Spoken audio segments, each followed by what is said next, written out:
Good evening and welcome to this select board meeting for February 10th, 2021.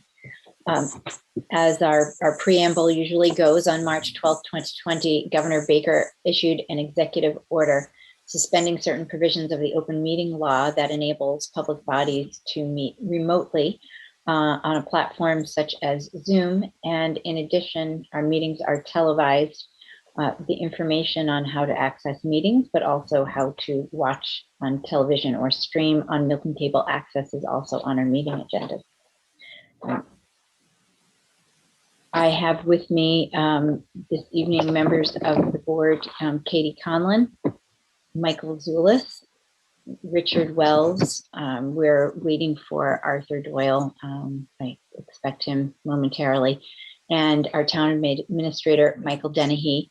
We also have some other guests with us who we will introduce as we move into our first item, which is our hearing. But if people could please join me first for the Pledge of Allegiance, I would appreciate it. Thank you. The flag. Pledge allegiance to the flag of the United States of America. And to the republic for which it stands, one nation, under God, indivisible, with liberty and justice for all.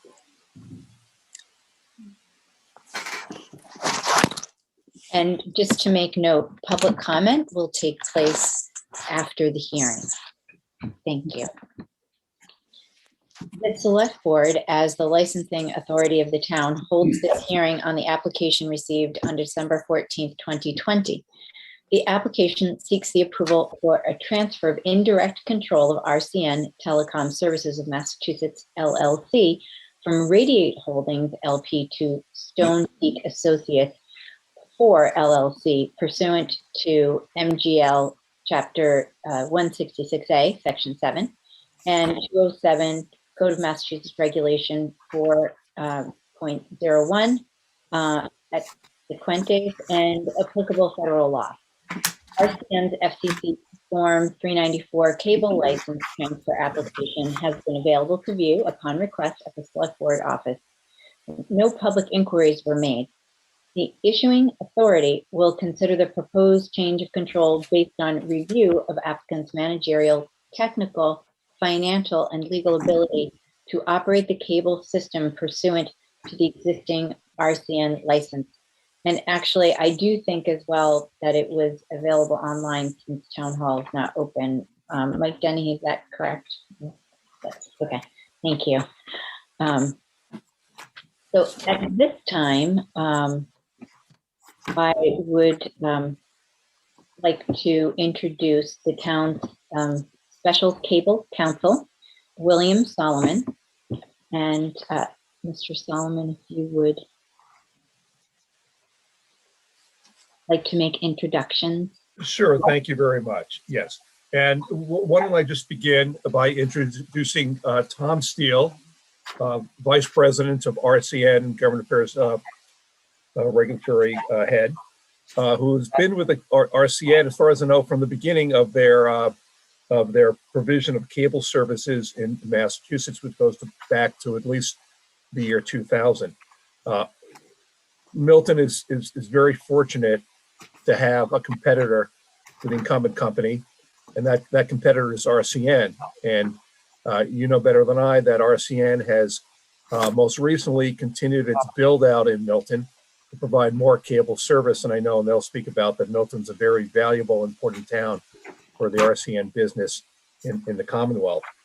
And so, Madam Chair, you've laid out perfectly the standard, which I'll discuss briefly afterwards.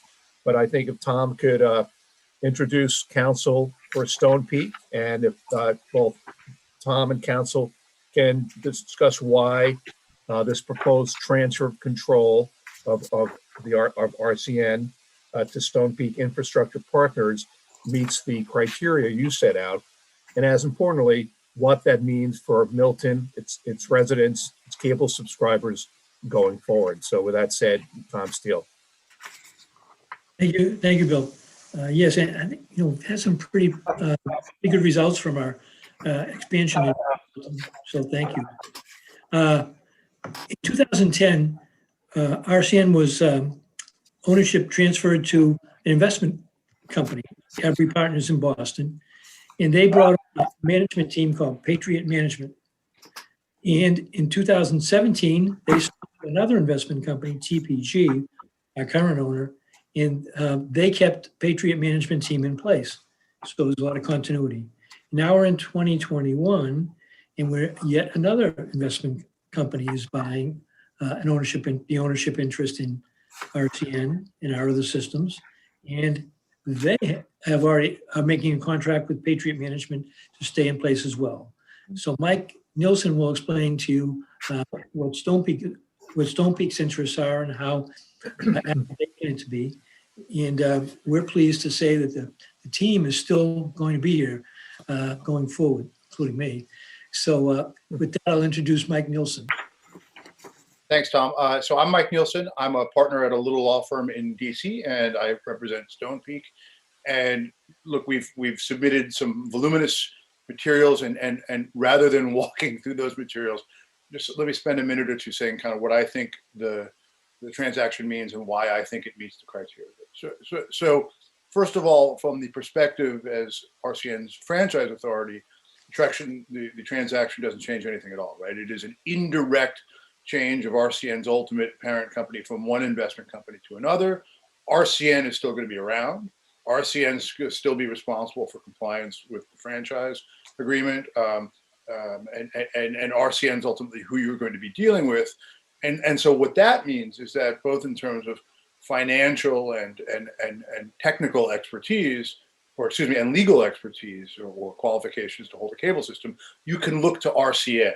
And RCN has its own financials, and it's plainly, you got the legal qualifications to hold a cable system. You don't need to go any further than that. And second of all, from the customer's short-term perspective, again, nothing at all changes. And Tom alluded to it, but let me just say, there are private equity firms out there that go around and look for distressed assets that they think they want to try and need to improve in some particular way.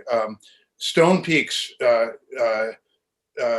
history and what it's done in this transaction is actually to try and find something that it thought was exceptionally well managed, and so it has no intention of changing the operations. It has no intention of changing the management team, and God forbid it has no intention of changing Tom Steele. So Tom's going to still be around. The management of RCN is going to be around. Nothing changes for subscribers. And again, what that means is, as you're looking to managerial qualifications, one can look to RCN itself again. But the good news is, from a medium to long-term perspective, Stonepeak is an entity that A, it manages $29 billion in capital, and B, it has a demonstrated history of managing its investments for sort of growth and having a little bit of a longer term perspective than some of the other private equity funds. And so again, you don't need to look to Stonepeak for financial qualifications, but the point of this transaction is ultimately to make more resources, be it management resources or, more importantly, financial resources, available to ultimately improve the network and improve services and help the company to grow and to kind of better compete against Comcast. So, from a medium to long term perspective, this is sort of nothing but a good thing. And then one final observation. If you happen to look at the application at the end, it had a fairly complicated organizational chart. And the key point here is that Michael Durrell, who's Stonepeak's co-founder, is the ultimate person with control. And a lot of the reason why the org chart is more complicated than it might otherwise seem is that you have passive co-investors. That's one of the ways that private equity kind of makes these things work. And so you have a bunch of boxes and arrows, which is sort of important from an economic standpoint, but not important from the franchise standpoint, where you're really worried about, who's actually controlling things. And it's one person, it's Michael Durrell. So again, I think that this transaction kind of offers, no concerns that I can think of, no competitive concerns, no concerns about the ability to run the company, again, in particular in reliance on RCN itself, but it does offer the prospect for better service and a better network going forward. So I think I made that in under 3 minutes, but I'm happy to answer any questions. And Mr. Chairman, a matter that came up, and I know Tom has some thoughts, and maybe Attorney Nielsen. We're here, of course, because it's the cable license, and RCN has shown its commitment to cable services in Milton by building out their system. So if either Attorney Nielsen or Tom could discuss the view of cable services going forward after the transfer of control, if they can give us some insights as to the value of that, or the perception and goals of that going forward after the transfer of control. Want me to take that, Michael? Please. Sure. It's been an interesting and challenging period in time. As you know, customers are cutting the cord, if you will, in streaming, and we're seeing programming costs get higher and higher, and that's a challenge to keep rates affordable. But probably while it's not strictly a cable service, it's certainly a service we provide is the high-speed internet access. And during the pandemic, that has proven to be of vital importance, and we're investing, and I have every indication that Stone Peak will continue to invest in increasing speeds and increasing availability of broadband to as many homes as we can possibly reach, including expanding in Milton. So it's on the one hand, you have cable changing. We'll go to more of an IP-based delivery system. And at the other end of the spectrum, we have the internet access really being the bane of our company, really the heart of our company at this point. So we're pleased to offer these services. We compete very well on the internet side, and we know a lot of times competition may not drive rates down as much as people like, because programming costs are real. Even the streamers are seeing that as they increase. Netflix is increasing, and everybody has to increase their costs and rates for programming. But it enhances the service. The customer service is improved in a competitive market, and I think Milton is seeing the benefits of that, and we'll continue to offer that. And Madam Chair, so just to follow up, so for Attorney Nielsen or Tom, if he's speaking on behalf of the transaction, so that going forward, it's anticipated that cable services will be part of the panoply of what Stone Peak is looking forward to with respect to RCN's role in Milton. Is that a fair statement or an accurate statement? The Patriot team, we've been managing continually since the 2010 sale. They're all old cable guys. They're all cable people, men and women, and very much believe in the cable product. And it's still a product that attracts people. People want the bundle. Some people even still want phone, like me, and landline based. And so, yeah, we see a future for cable.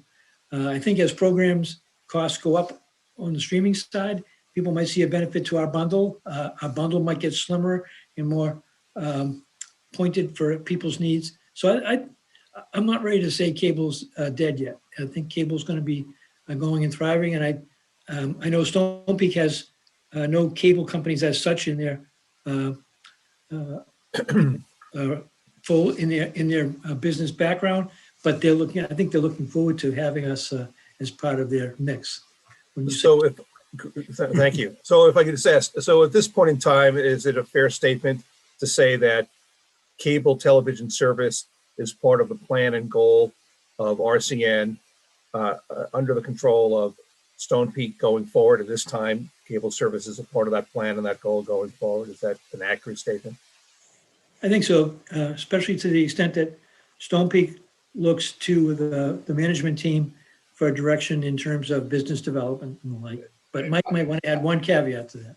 No. I was going to say that is exactly right. So Stone Peak is looking to RCN's management, and I think your statement's accurate. Thank you.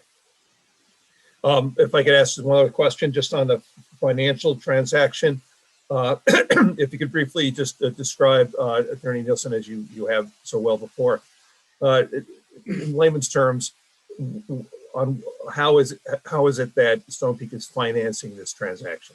So and if that would have any negative effect on complying with the license in Milton. Sure. So I believe, and again, I really need to actually write this down at some point. I believe that the total price is 8.3 billion. 8.1. 8.1 billion. Pretty soon we're going to be talking big money here, Mike. I wish I had that difference. A little bit under 50% of that is cash, and then the rest is assuming RCN's existing debt. So Stone Peak is taking no additional debt on this. And again, for number one, again, with a company with 29 billion of managed funds, this is not sort of something that's particularly problematic. And they are still going out there and seeking co-invests for this particular transaction. I'm told that the term is syndication. They're syndicating co-investments. That's those are all passive investments. So again, they won't matter in terms of who's controlling stuff, but there could be additional resources available there. So one of the hard things as an advocate is that, like, I don't know how much resources are. I don't know how much of a good thing the additional resources are until I know the amount of the co-invest. But I know it's all a good thing and not a bad thing. Thank you. So, Chair, those are all the questions I had at this time with respect to the parties. But the board you may have questions, and then we have public questions and comment. Thank you, Mr. Solomon. Do any board members have questions or comments? Mr. Zulus? Thank you, Madam Chair. I have one each for Mr. Nielsen and for Tom.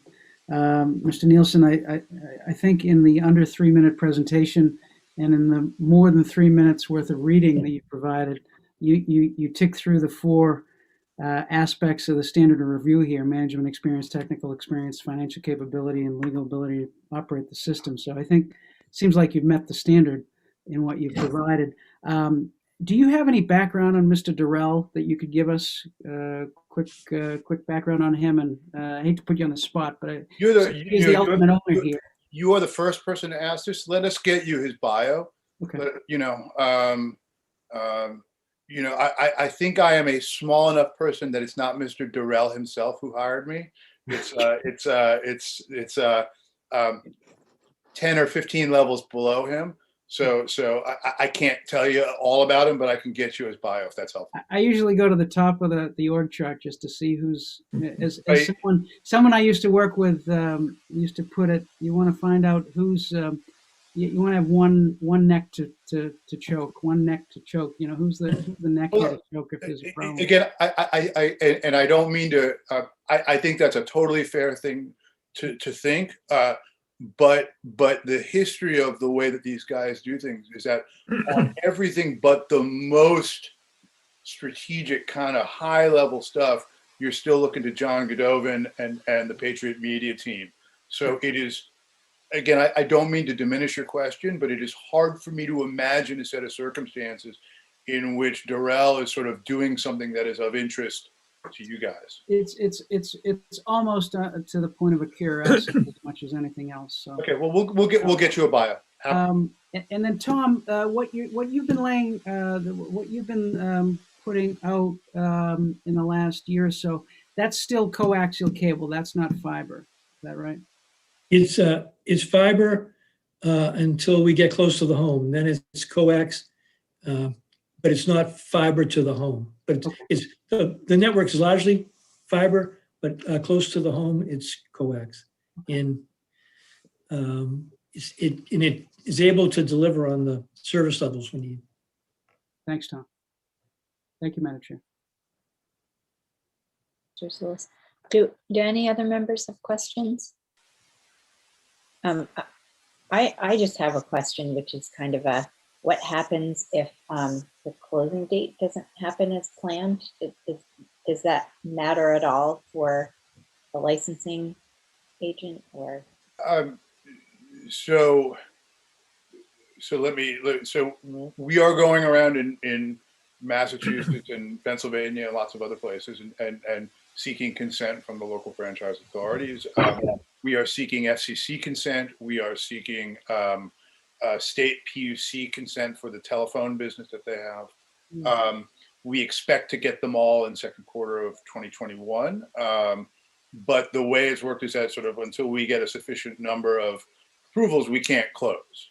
So until we close, it is under, Radiate/TPG is kind of still in charge. And in fact, there are rules against gun jumping, and the FCC takes those very seriously.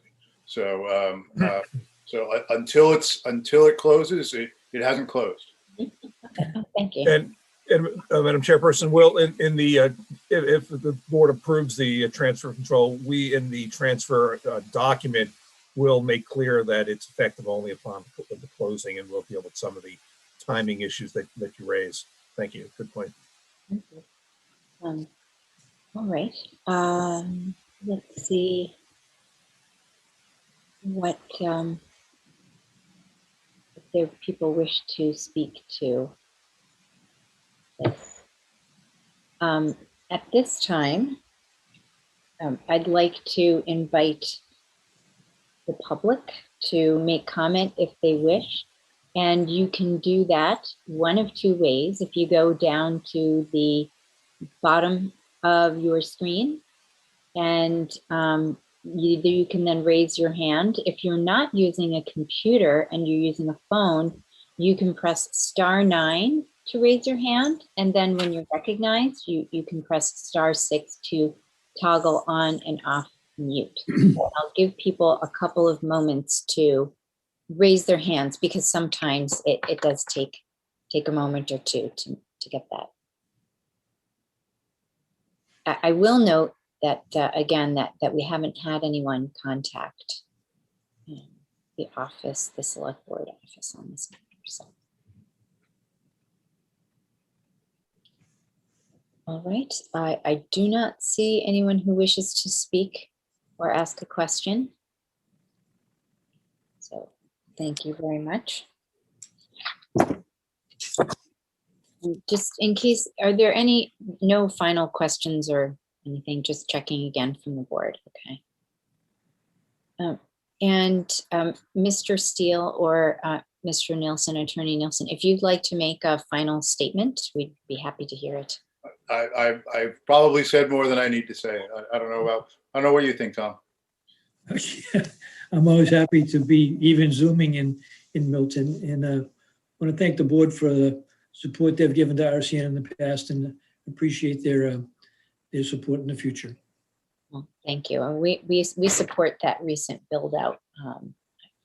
It's been I think a really positive thing for our residents to have an option. I think so. So at this time, actually, I know we thought we might not approve this today, but actually it's an option if the board would like. We can approve the assignment. And if someone would like to do so, I will entertain a motion at this time, unless people don't have the motion, in which case I can make it myself. Madam Chair, there was a motion, a long motion in the original draft of the agenda notes, but it was taken out of the most recent draft. Is the original draft correct? I have that motion in front of me. I could make that if you. That's a good question. If it's the correct language. The motion that I have is quite short. I have that, and I'd be willing to move it, Madam Chair, if you would like. Well, actually, I think it's an old motion. So I think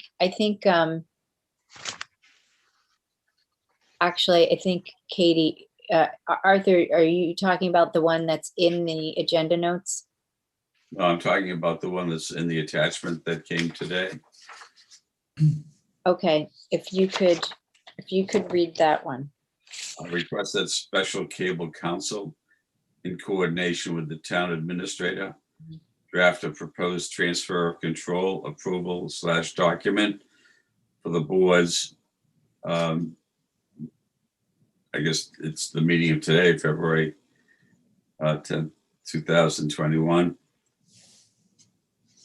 meeting, period. All right.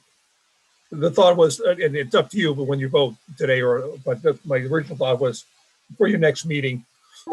So prior to the next meeting, we would have the transfer approval document, and the board could then vote and approve that document at its next meeting. So you had a chance to look that over before you voted and after today's hearing where you first had a chance to hear. So it's up to you when you vote. You can vote today. My thought was you would vote at your next meeting when you had a transfer approval document before you, if you so vote that today, to ask that I provide that in conjunction with the town administrator. Mhm. I'd be happy to wait until the next meeting, so we have the documents. What would members prefer to do? We could move this motion pending receipt of the documentation if you want, Madam Chair. Otherwise, we can wait. I'm fine. We do not have a second on the motion yet. No, Well, I don't. That's I what was I'm- going to offer a friendly amendment, Madam Chair. Yes, I think it's just a matter of changing the date and what Arthur read. So Arthur, I'll just offer a friendly amendment if you'll accept it, that we asked special counsel to draft a proposed transfer of control document for the board's meeting on February 24th, 2021. Friendly amendment accepted. I'll second that. Okay, thank you. All those in favor, Ms. Conlon, Yes. Mr. Doyle, Yes. Mr. Wells, Yes. Mr. Zulus, Yes. Ms. Collins, yes. Excellent. Thank you. And thank you very much, Mr. Solomon, Mr. Steele, and Mr. Nielsen for joining Thank us. you. Thank That's you all. very much. Thank you, Tom. Thank you, Bye-bye. Nielsen. Bye-bye. Bye-bye. Thank you very much. Good evening. I'll be in touch, Bill. Thank you, Mike. I do have a question. We can close the hearing now, or do we have to wait till the 24th? Okay. It's of your, my thought was, if it's consistent with your practice, you would close the hearing, keep the record open, but close the hearing. Right. So that I think at this point, we've heard from any member of the public who wants to speak. And so I would close the hearing and keep the record open until the 24th. Okay. So will someone please move to do I think so? that I'll move the I was week. going to move. I think it has to be the chair, doesn't it, Katie, on the hearing? No, I don't think so. I'll move that we close the public hearing, but keep the record open until February 24th, 2021. Second. Thank you. All those in favor, Ms. Conlon, Yes. Mr. Doyle, Yes. Mr. Wells, Yes. Mr. Zulus, Yes. Ms. Collins, yes. Excellent. Thank you. And thank you again, Mr. Solomon. Thank you all very much. Bye-bye. Okay.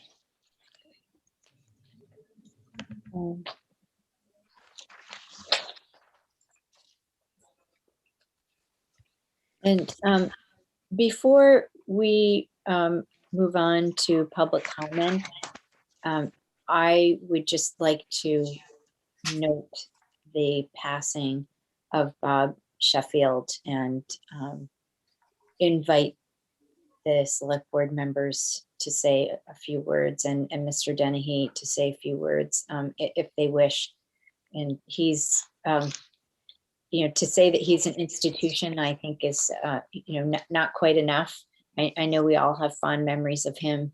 And I met him first when I was on the Conservation Commission, and he was always wonderful, even though we were sitting on opposite sides of the table, very collaborative, and just a very kind and caring person who, brought that with him into any business we had. Would any other members like to say anything? I would, Madam Chair, if I may. Mr. Doyle? I echo your comments about Bob. He was a year ahead of me as an undergraduate at Boston College. He was an outstanding student. He had pursued his education and practiced in both business and in the law. He was a true statesman, if I may use that term, in and for Milton. I had the good fortune to be part of a coffee group with Bob for maybe a decade now, where he was extremely informative and with humor. Just a tremendous, well-rounded personality. So, like many people throughout our town, I regret his passing, and we hold him in memory. Thank you very much. If everyone would, oh, yes. Madam Miss- Chair, I'll just add that Bob and his late wife, Mary, were really a team. And I knew them through St. Mary's Parish at first, and then later through their endeavors for many town organizations. They were both longtime town meeting members. And I think one of the things that we'll really miss Bob, aside from all of his advocacy for different parties before town boards and his involvement at town meeting, is the Kiwanis Club, which organized a lot of the events for the 4th of July. And Bob ran the show, the races for the kids, the ice cream. He really enjoyed doing that. And he did it, I read, for 35 years. So that's quite a long period of service, but wonderful person with a warm smile and a great sense of humor and always a very positive outlook. So he will be missed.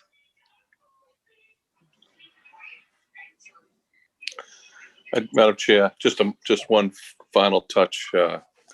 Most people know, to Katie's point about his Kiwanis, and Bob and Mary were avid lovers of music, and they were regularly seen either at the gazebo concerts. When we started Milton Music Fest back at the 350th in 2013, the first night of music was at the high school. Bob and Mary were two of the first supporters to come out for it, and I don't think they ever missed a year at Hutchinson Field that they were not two of the first people up there and two of the last to leave.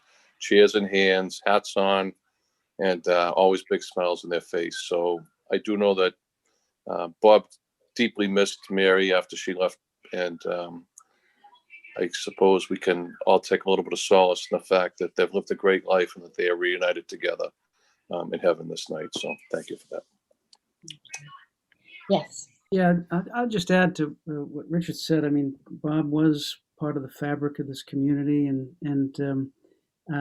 I'm sure that he and Mary gave his love of music to their son, Rob, who is an accomplished writer in New York and came to Milton to speak at a Milton Library Foundation event just about 2 years ago now. And Mr. Sheffield and Mary, Bob and Mary were there and couldn't have been more proud.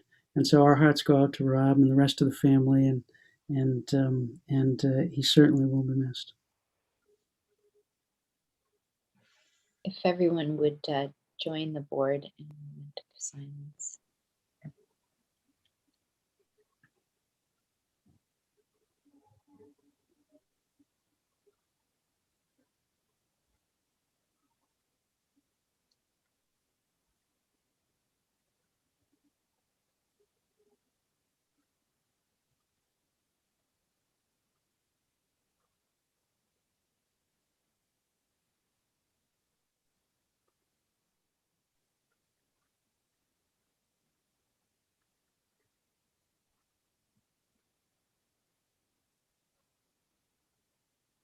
Thank you.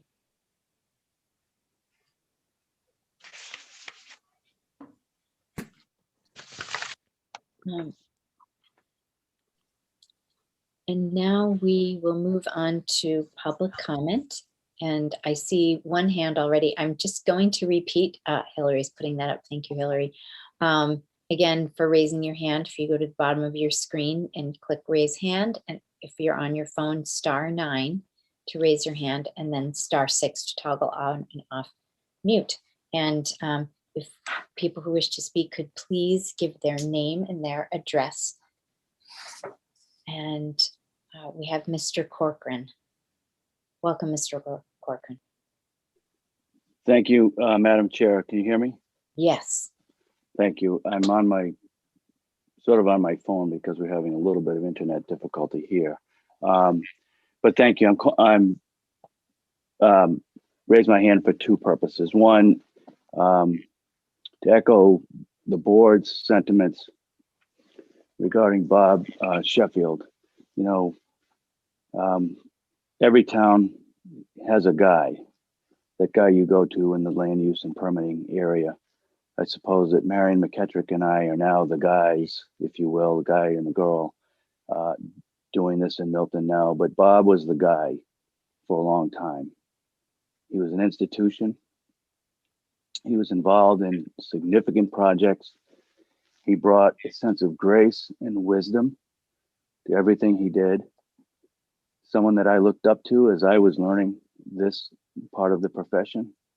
And so I really appreciate the time that you spent to honor him.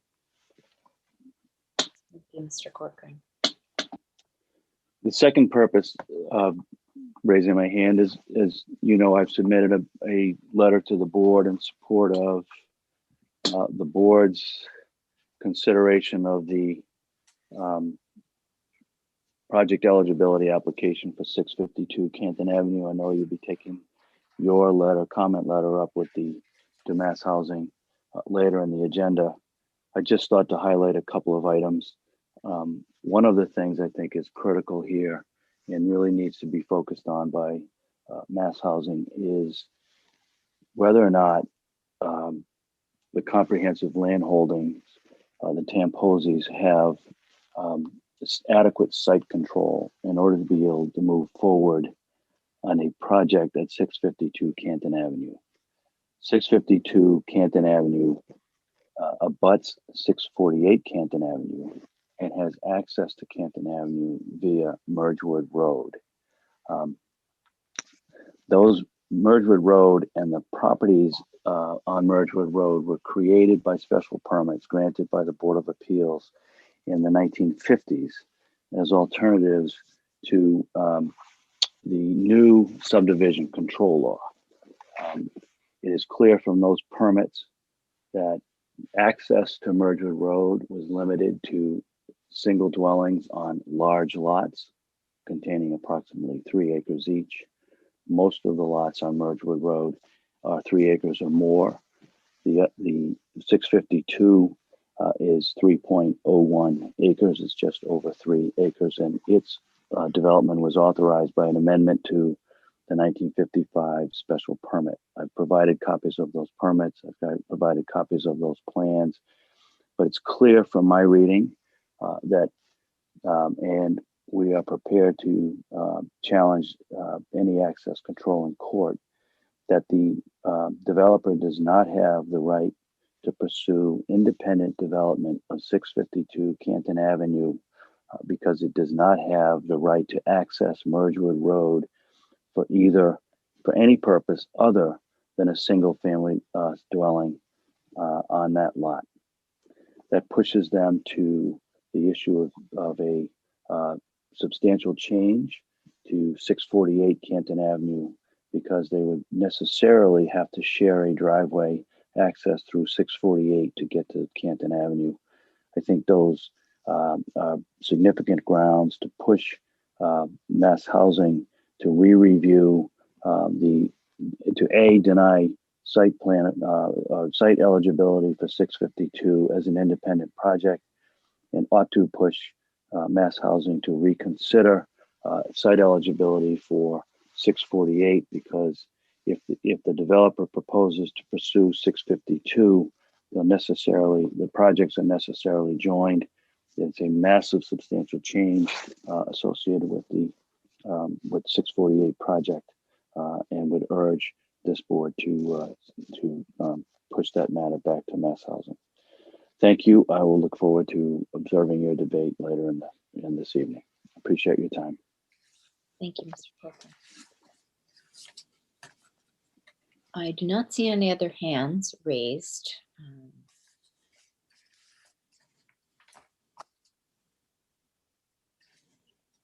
So move on to the next item. Just making sure.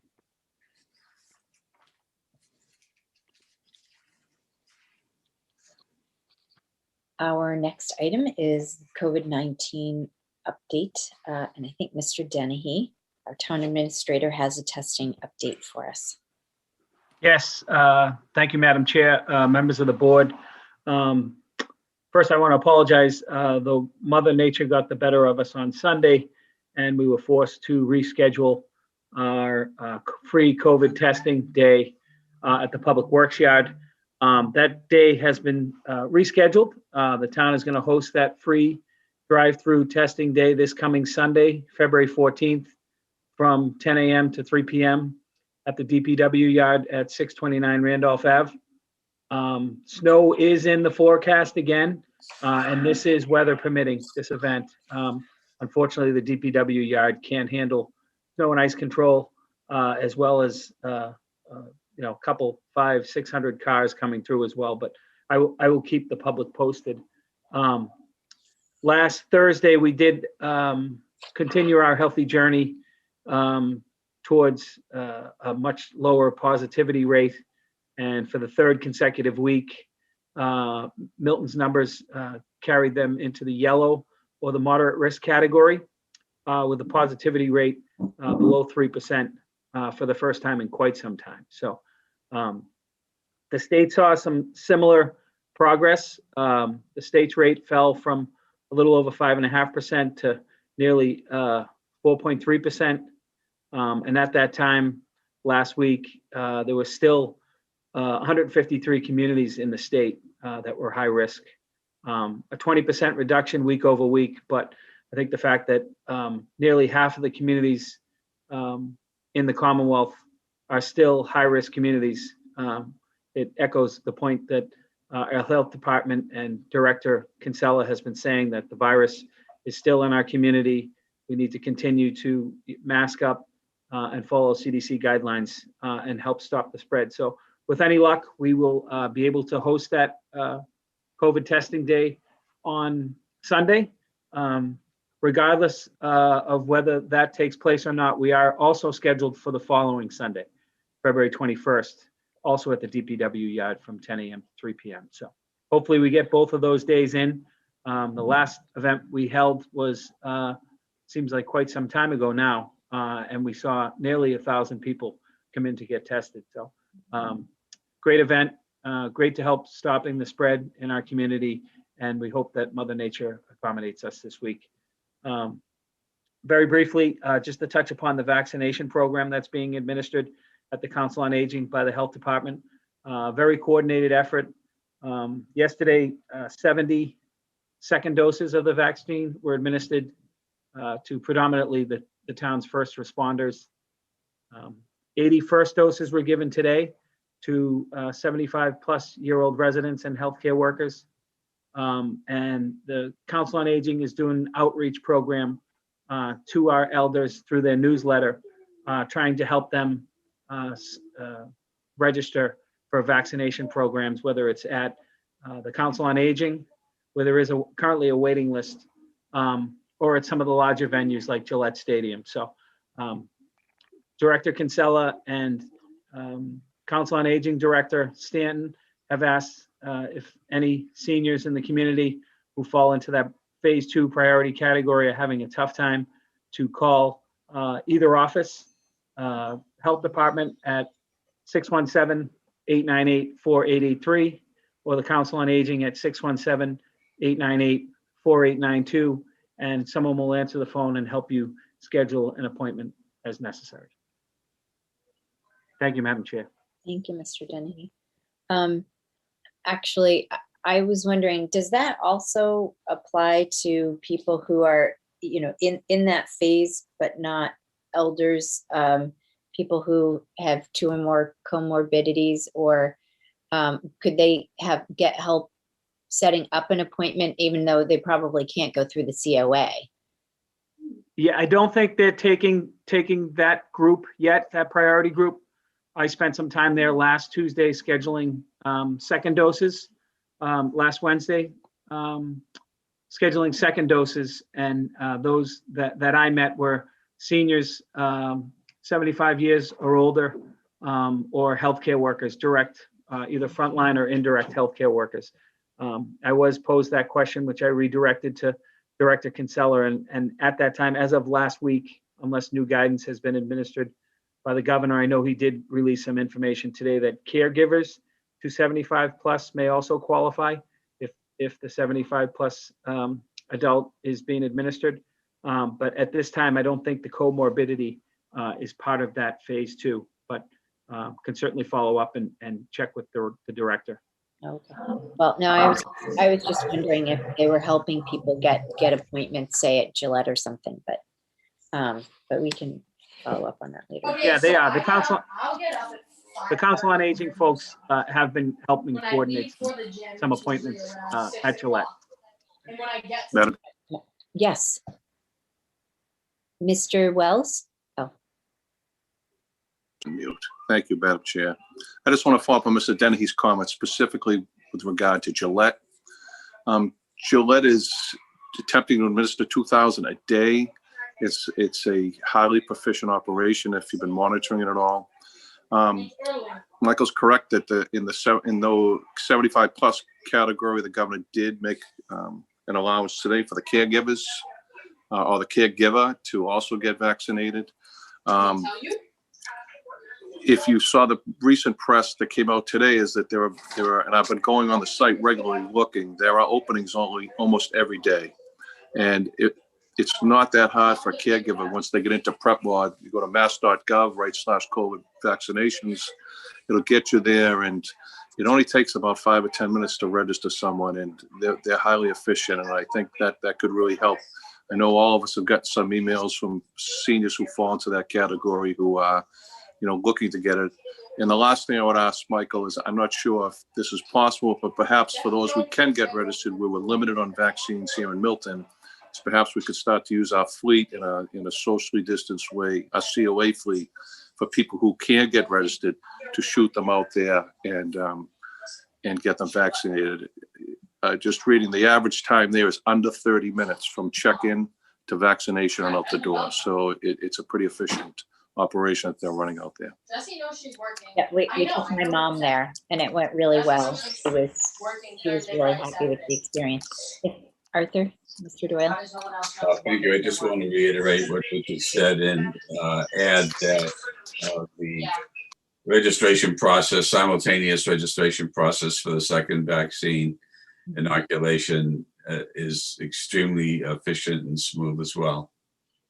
Right. There's a little card and it has a QR code on it, and you just take a picture of it with your phone, and you go right to the site, and there's a site just for second vaccination. So, Mr. Dennehy? Yes, thank you, Madam Chair. And to Member Wells's point, I noticed a tweet from the Canton Police Chief last night. Chief Berkowitz is shuttling seniors that have appointments at Gillette Stadium. Had a very preliminary conversation with Christine Stanton today. They can socially distance 5 passengers in one of the COA vans, and they're going to take a look at it.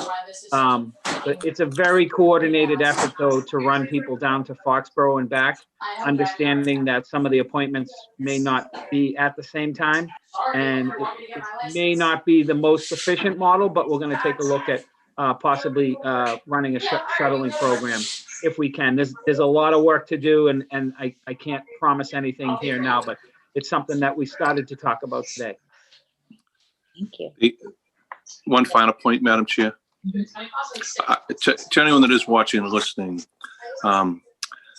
people really need to pay attention because this is moving very fast, and particularly once the third vaccine comes on the market, which is hopefully by the 1st of March, which is truly going to be another game changer. I expect, I think we all can have a little bit of confidence. I think the governor's echoing it a little bit without saying it in his posturing. I think the numbers may come down fat, as far as the group opening up even. So people should go onto that site, particularly people of younger who are going to be registering themselves. Go onto that site, familiarize yourself with it. It's very simple. And the last point, Madam Chair, the COVID card, once you get your second shot, laminate that card and keep it, because as we move forward and then things start to open up, there will be situations where you may have to show that you are vaccinated. That card is why you have it. So save that card once you get it, even after you get your second shot. Mr. Doyle? Just follow up on Richard's point. That's going to be essential for travel in particular, as well as for other purposes. But I want to make an observation. My wife and I, because she was eligible to get a shot that day as well, since she is a caregiver, And it was disappointing to see how few people of color were there during the 90-minute period that she and I were at Gillette Stadium. So I hope everything possible can be done to make sure that that is a welcoming site, an open invitation, so that as many of our people across the entire spectrum of diversity can benefit from what is being offered at Gillette, at Fenway Park, and in other venues. Yes, I read something about Reg Lewis, and that it was expected that there would be more, people of color there, and the first day that hadn't been the case. So let's hope that changes for people's health.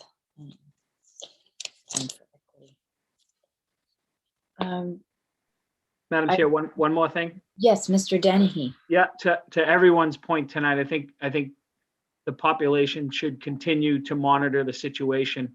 I saw something pop up today from the Veterans Affairs Office that there's a location on Morton Street that will be hosting a vaccination clinic for veterans over 65. So I did retweet that today.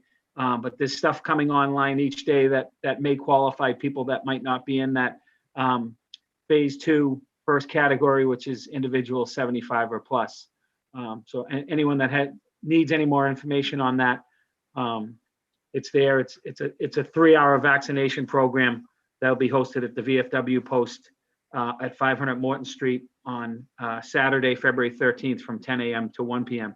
for any veterans 65 plus. So there are some new programs coming online for a select group of individuals that people may be able to take advantage of, even though the town is still working through the first part of phase 2, which is individuals 75 or older and healthcare workers. Okay. Oh, thank you, Mr. Dennehy. That's great. I wonder if we might also, when you see something like that, send it out in an email blast, because especially if we're talking about, I don't mean to be ageist, but just knowing my mom and some friends who are a little older, they're not on Twitter as much, but they often get the town emails, or you might get both, and one you'll pick up and the other you won't.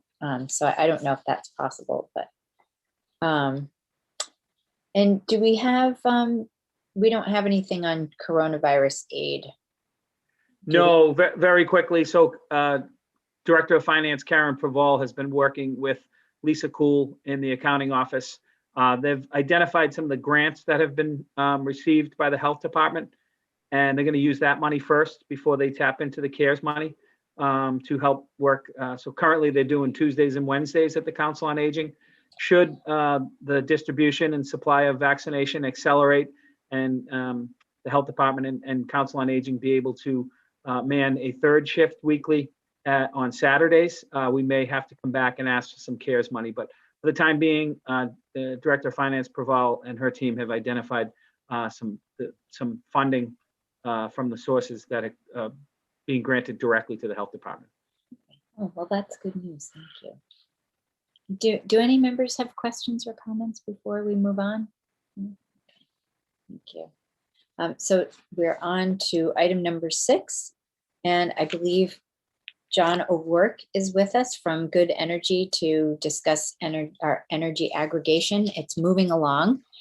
And let me just see, Hillary, I'm not sure if you have identified him already. And oh, there he is. I covered you up with the participants window. Sorry, Mr. O'Rourke. Good to see you.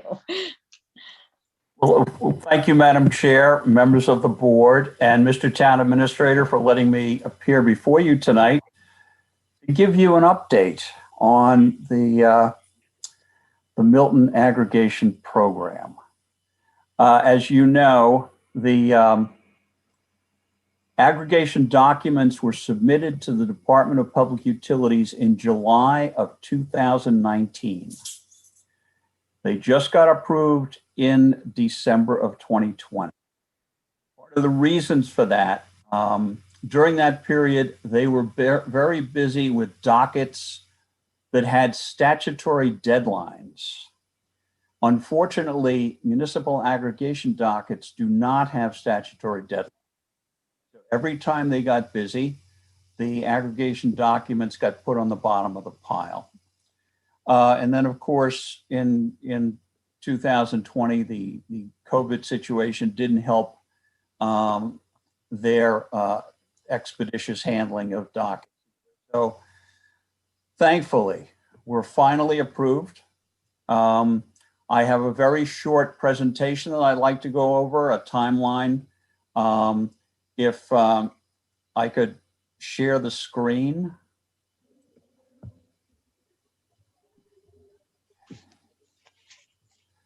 Now, if I could use my presentation, I know I did one for Michael and he has it. I have kind of updated it a bit. So if I could do my screen, that'd be great. Yes, just hang on one moment. We have to change some Zoom permissions. Milton Access, can you assist me with making Mr. O'Rourke a co-host? Sure. Let's see. Co-host. Everyone already has access to paneling and hosting capabilities, but let's see. Right, it should say Share my screen screen share then. at the bottom, John. Okay. It does, yep. If you click on the side there, all panelists have the ability to share and to interrupt sharing.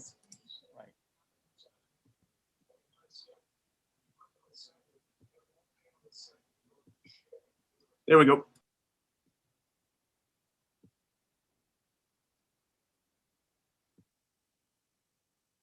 Can everybody see my screen?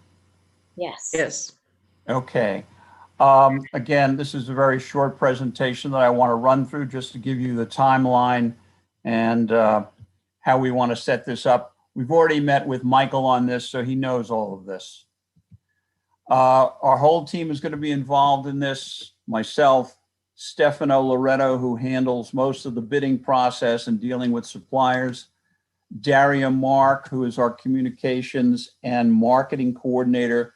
She'll be handling a lot of the public outreach and education, and she'll be coordinating with Michael to set up a planning meeting for that. Philip Carr is our managing director for New England, who will oversee the operation. And Patrick Roach is involved mostly on the renewable energy side. Okay, so that's who's going to be working on the project. Timeline. We'll talk about the timeline, picking your renewables, program materials, and logistics of the launch. Okay, in January, we finalized some of the program details, and we need to have a percentage of electricity in your default rate. We'll go over that in the next couple of slides.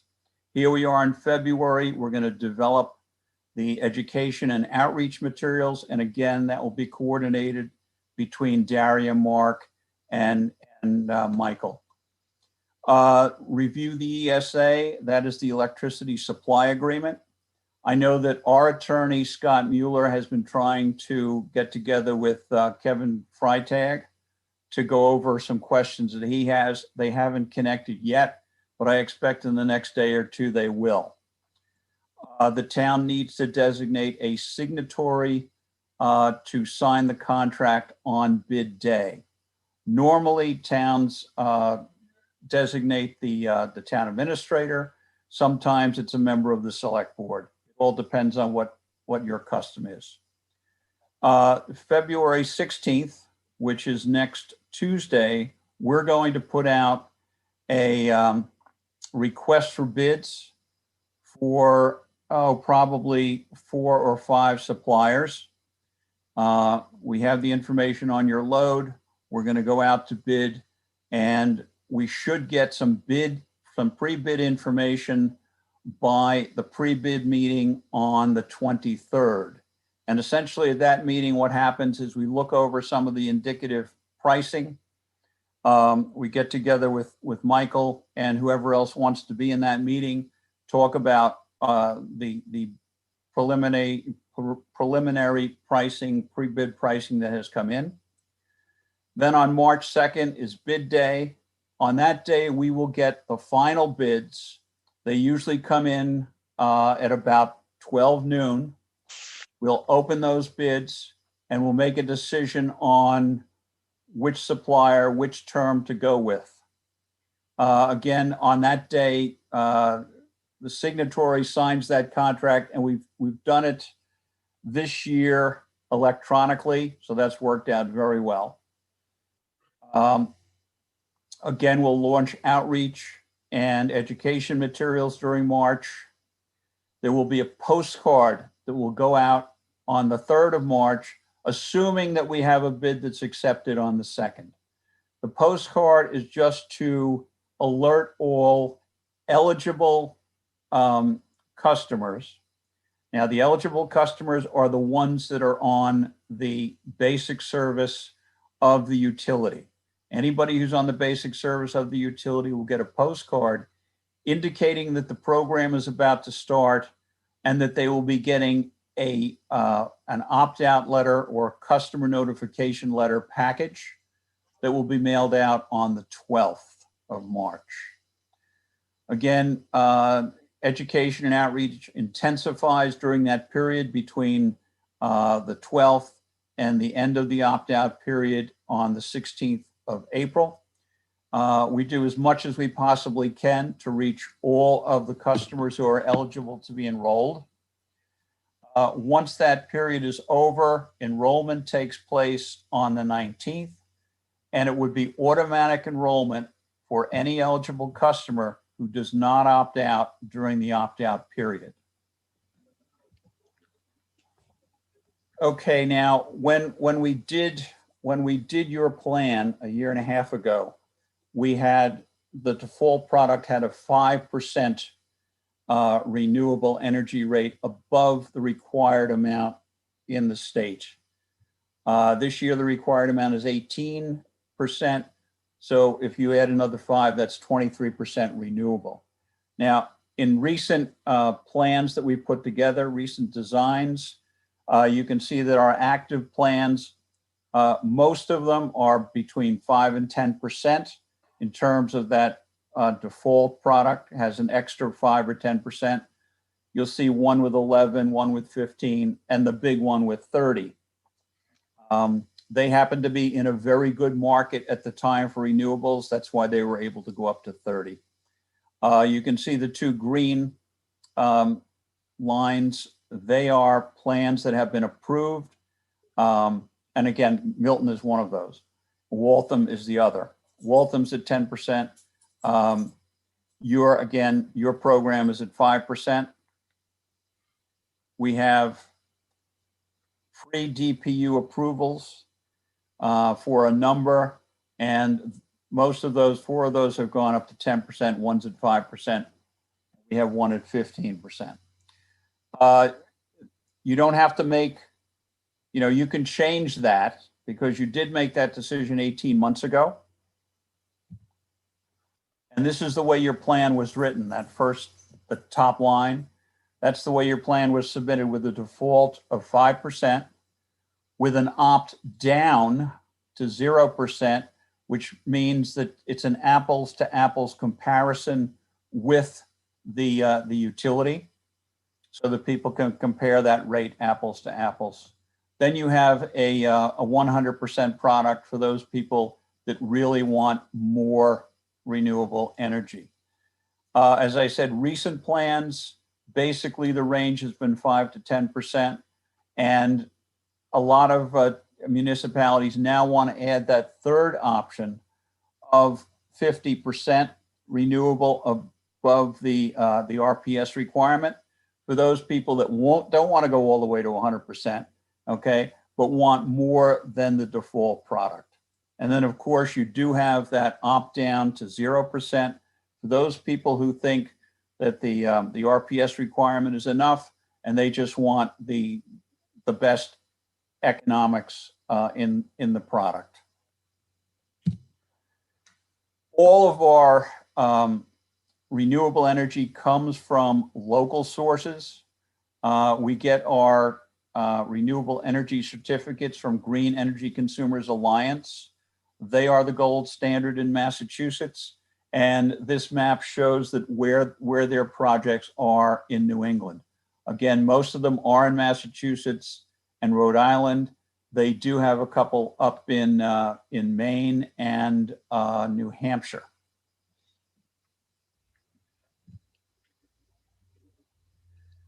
So program terms, and again, you don't have to decide whether you want to stay with that 5% tonight. That can be something that between now and pre-bid. The pre-bid meeting will be on the 23rd. And again, that'll be, we'll have indicative pricing that day, so we'll know exactly what's happening. And that's preparation for bid day, which is on March the 2nd. Again, in our education and outreach, we'll do an outreach schedule with Michael. We'll get together with him. We'll look at program and product names, community presentations. We very often do presentations to the senior center, the senior citizens. That's very important. We usually do flyers. I'm not sure how appropriate they would be now, but we could still do that. The postcard goes out. We do look to get on any of your social media channels to make sure that we're putting out all the correct information. Unfortunately, on social media, there can be a lot of misinformation passed, and we like to make sure that that's countered with the proper information. We can do an interview with your local television station. Those go out very well for information for your residents. We do press releases. We have a site reserved, which is miltoncea.com. And we also have a toll-free number so that there are many avenues where people can find out about the program. And again, the customer notification letter that goes out has a full description. It's a two-page, two-sided, one-page letter that's approved by the Department of Public Utilities that has all the information on the program, its comparison to the utility rates, and it gives people all the information they need to make an informed decision to either come into the program or to get out of the program. Again, next steps, just designate a signatory, and I've sent Michael a form for that. Review of the ESA, any questions that Attorney Freitag has, he can connect with Scott Mueller, our attorney. Again, our electricity supply agreements are approved by the Department of Public Utilities. They've been gone over by their attorneys, so it's not like you're dealing alone in this situation. Everything we do is overseen by the Department of Public Utilities. We can't do anything without their approval. And again, the outreach and education, the planning meeting will be set up by Daria with Michael.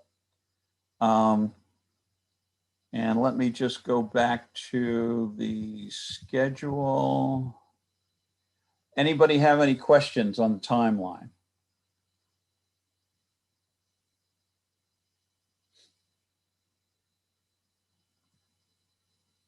Doesn't look as if anyone has a question. Any discussion on this particular item?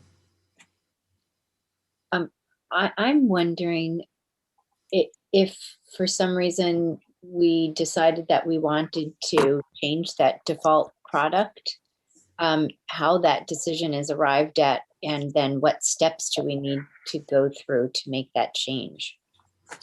What'll happen on the pre-bid meeting, we will have indicative pricing not only for the underlying energy, but also for renewables.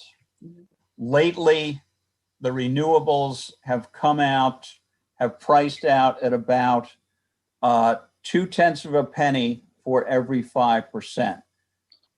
What that means is that it's 2 mils. So it's 2/10 of a penny per 5%, which means that 10% would be 4 mils. Okay, and depending upon how the bid comes out for the conventional energy, you can decide how much you want to add in terms of renewable energy. And again, that decision can be made all the way up to the day of the bid.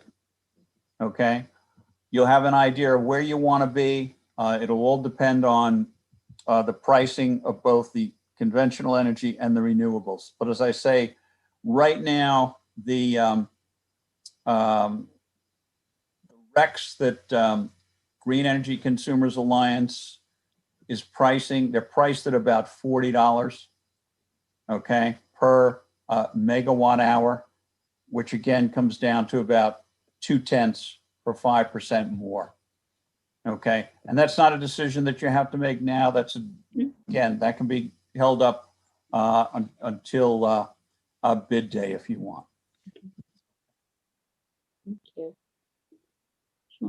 Any questions on any other slides that I presented? Mr. Oh, yes, Mr. Dennehy. Oh, sorry, go ahead, Mr. Zulus. So John, I'd like to drill down on that change of plan design, and so it sounds like are you talking about if we go from 5% to 10%, there is a doubling of the price to the consumer, or did I misinterpret that?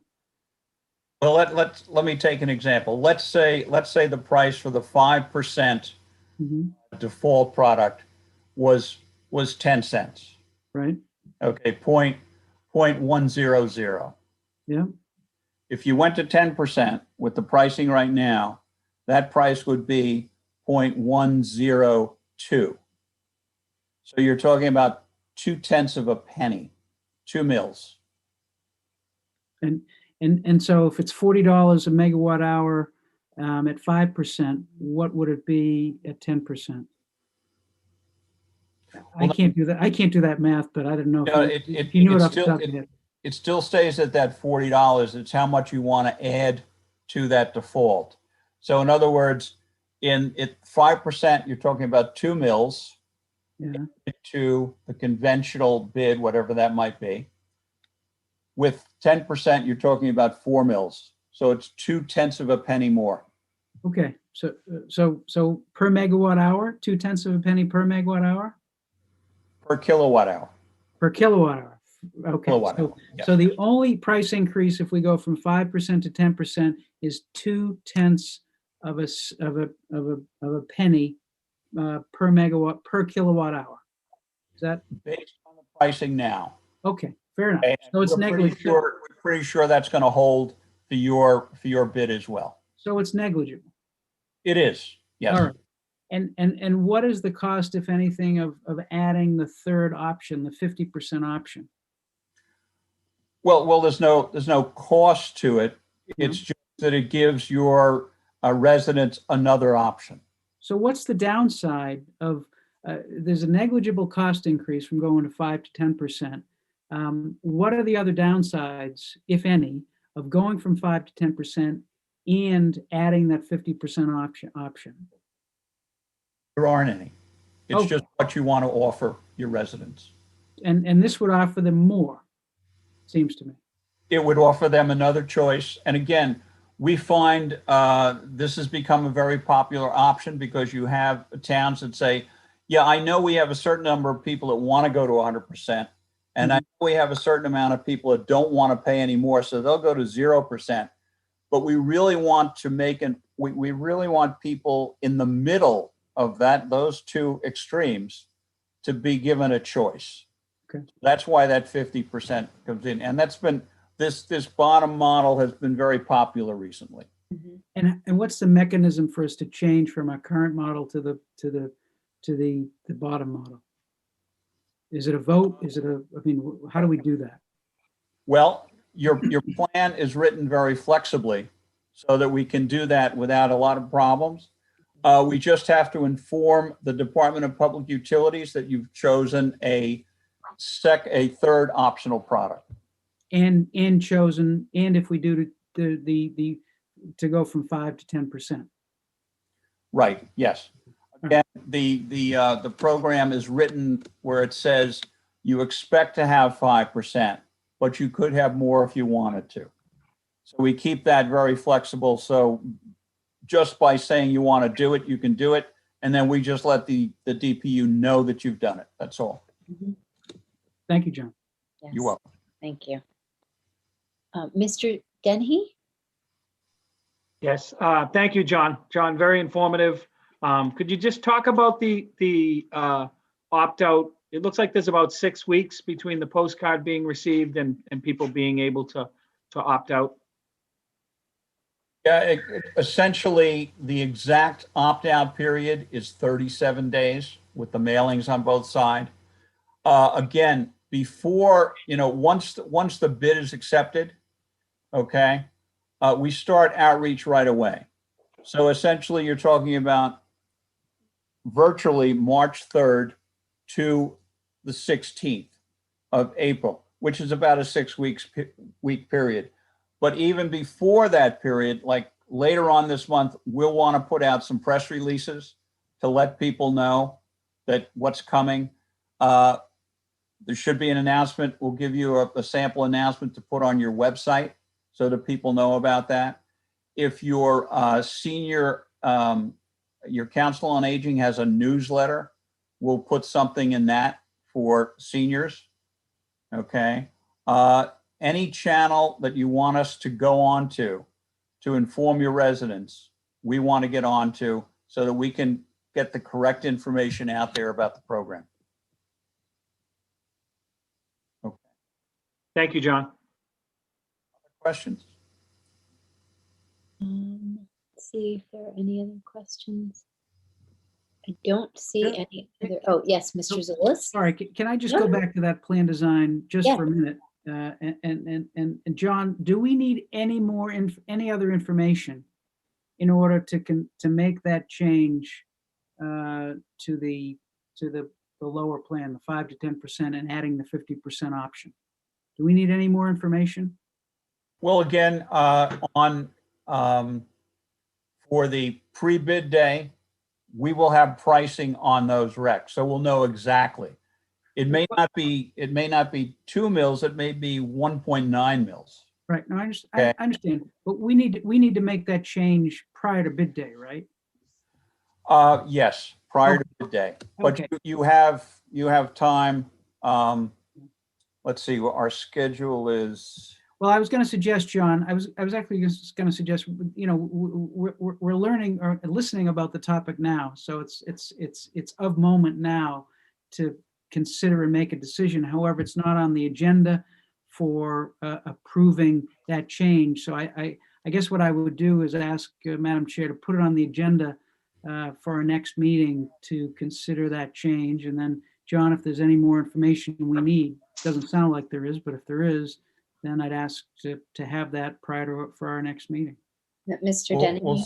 Well, certainly the pre-bid is February 23rd, and your next meeting is February 24th, right? Correct. Yes. Okay, so we will have that information for you. Okay, so you'll be able to make a very informed decision. But again, it's not going to be it's not going to be that much over that 2 mils difference. Mm-hmm. Okay. Thank you. Great. Right. Okay. Madam Chair, Yes, Mr. Wells.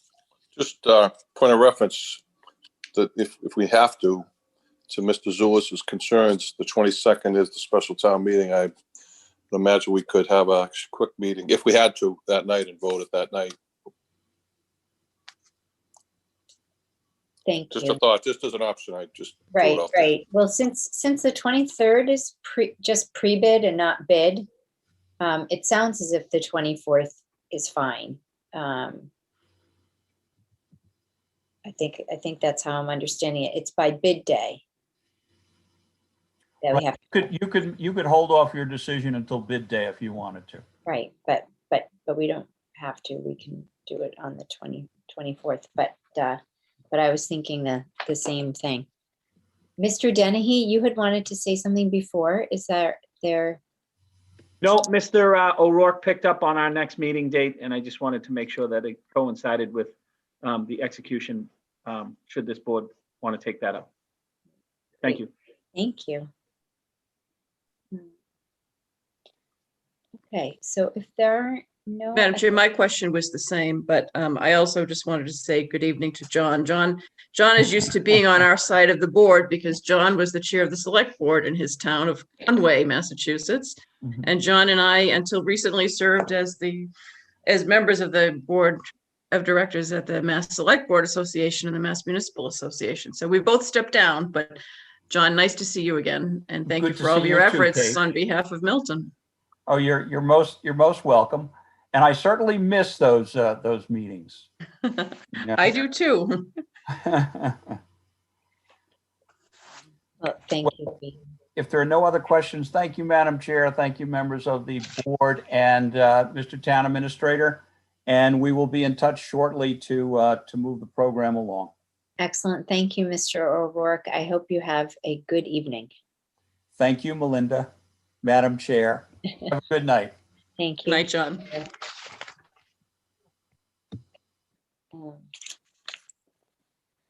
Next, item 7,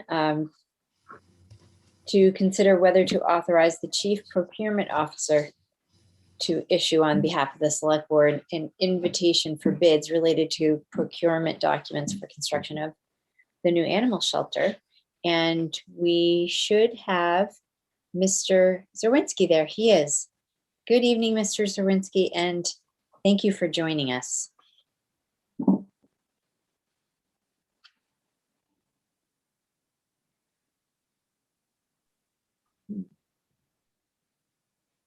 I don't know if you would like to. Madam Chair, I can start this off if you want. Okay, I know that he was going to talk to us about the documents. Yeah. But go ahead. Yeah, so Mr. Zawinski, the Animal Shelter Advisory Team, and the project owner's manager, R&D have been working diligently to get this out the door. Obviously, it's been a topic of discussion for quite some time in the town. So this is very good news. I disseminated an overall timeline document, basically an update from the consultants, R&D. And we presented tonight here with the hopefully the authorization from this board to allow Mike Kelly, our Chief Procurement Officer, to issue an RFP. Just quickly to walk through the document, they're talking about advertising the construction for this project on the town's website, Combis and Central Register, which are 2 state agencies, between February 15th and February 19th. They're going to have filed sub bids due March 26th, and the Chief Procurement Officer will be overseeing all of this. Approximately April 16th, bid opening date for general contractors. Again, approximately April 30th, have a contract signed for a contractor with a notice proceed given. In May, they're talking about having permits pulled and getting the contractor mobilized, and ultimately, and fingers crossed, construction starting on this beautiful building on June 1st. So that's the short version. I would be remiss if I did not thank the Animal Shelter Advisory Committee for their countless meetings to get to this point. So our consultants are working hard with them and our town planner and other departments. If you recall, the DPW was out there last year building a berm out on the parcel. So there's a lot of work to be done, but I think spring will be eternal for us this year. So very good story. Yes, thank you. I wanted to thank the animal shelter, the building committee as well, and also the Copeland Foundation for helping to make this happen. Do any members have questions for Mr. Dennehy or Mr. Zerwinski about the project manual?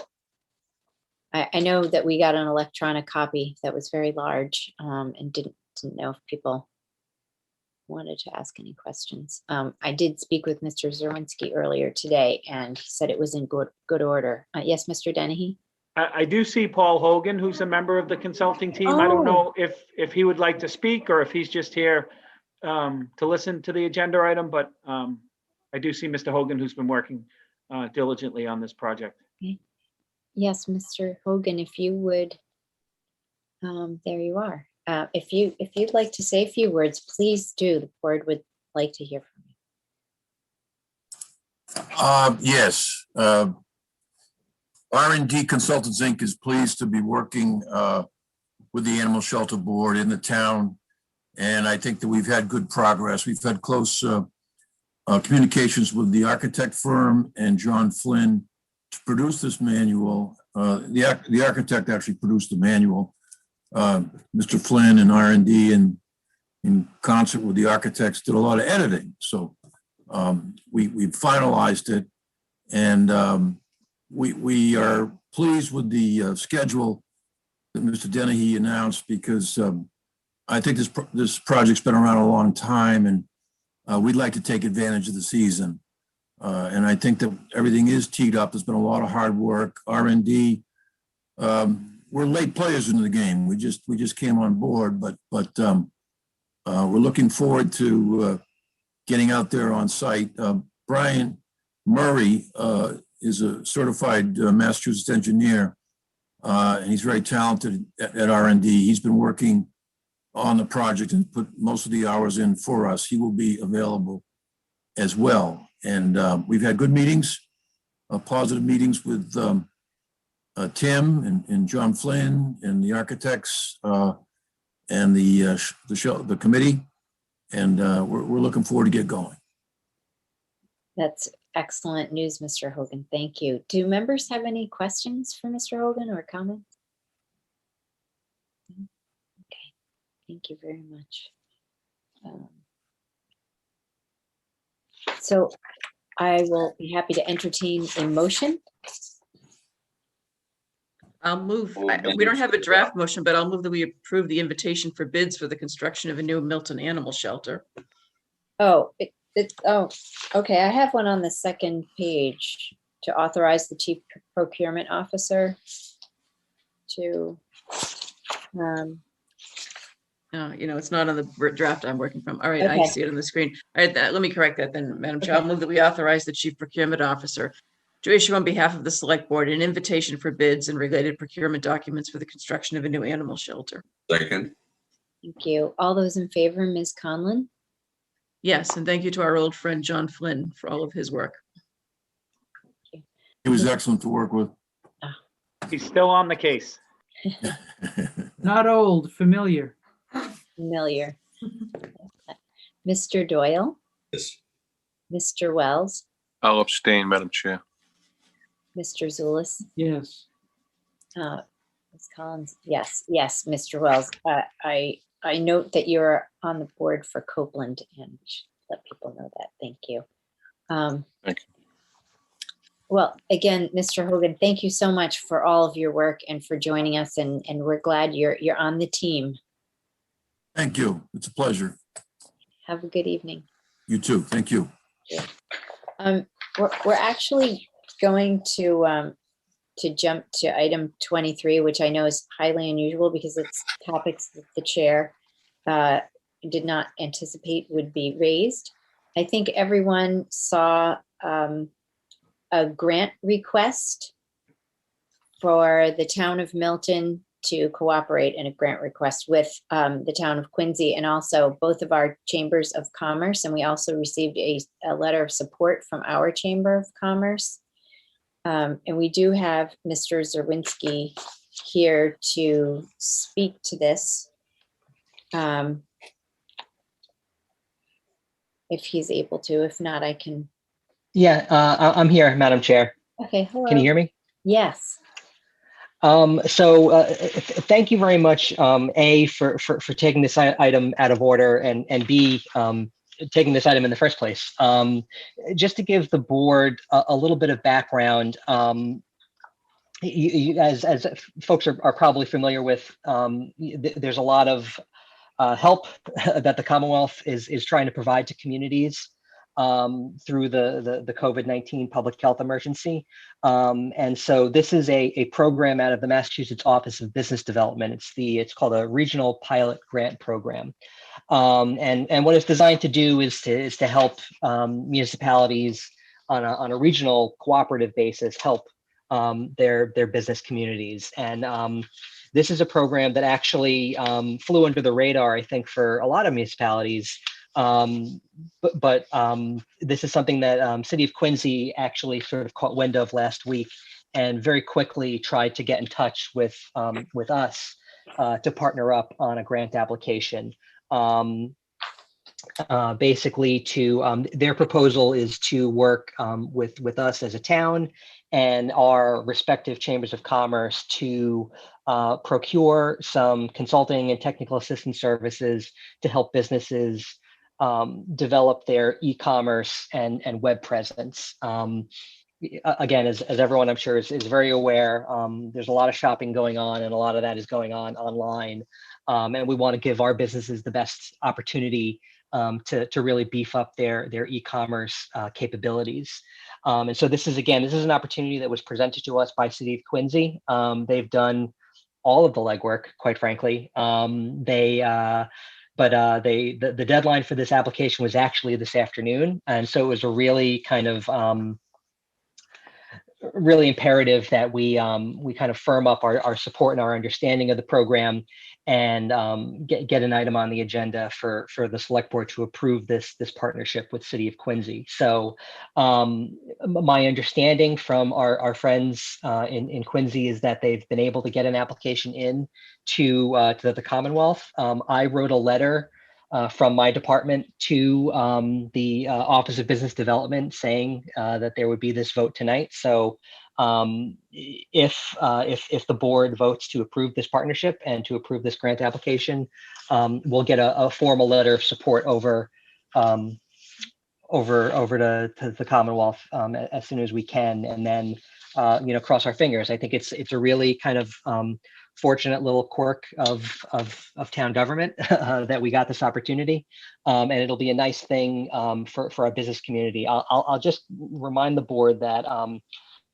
a few weeks ago the board voted to support an application for the Massachusetts Downtown Initiative, which is out of DHCD, a grant application for their local rapid recovery planning initiative, which is a non-competitive grant. So we're hoping to get some money out of that soon. But one of the items that grant was meant to help out with was this very topic of helping our businesses with their online e-commerce, social media marketing capabilities. So this is something that we've been interested in working on, and hopefully if this grant comes in, maybe we can use some of those other resources for some other priorities for our business and economic development goals. So happy to take any additional questions, but that's really the bones of it. I appreciate everyone's swift action on this. Sometimes you have to move quick, but hopefully we can get this thing done and maybe get some money for our business community. So thank you. Thank you, Mr. Zarwinski. Mr. Zulus? Madam Chair, I'll move to participate with the Milton Chamber of Commerce, the City of Quincy, and the Quincy Chamber of Commerce in applying for a Massachusetts Office of Business Development Regional Pilot Grant Program for the purpose of assisting small businesses with digital marketing expertise. Second. Thank you. I'm going to offer a friendly amendment, but feel free not to take it. It's to authorize Mr. Dennehy to sign on our behalf so that this can get out swiftly. I'm happy to take that. Okay, Second agrees. great. All those. Madam Chair, Yes. Madam Chair, just before we do vote, I do want to thank Margaret LaForest from the Executive Office of Business Development, who's the one who brought this to us and actually came up with the idea of the two of us teaming together. Quietly, she's done a lot of work with a lot of organizations in our community behind the scenes on behalf of the governor's administration, and I thank her once again for reaching out to us. Well, thank you, Mr. Wells, and please extend the whole board's thanks. we do value her partnership. All those in favor, Ms. Conlon, Yes. Mr. Doyle, Yes. Mr. Wells, Yes. Mr. Zulus, Yes. Ms. Collins, yes. That's wonderful. Thank you, Mr. Zarwinski.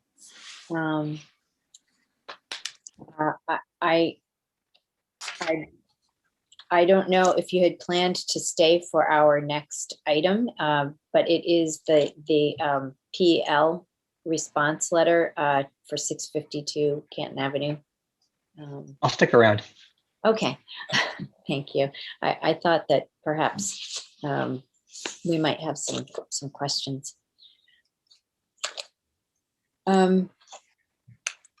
Has everyone had a chance to read the draft and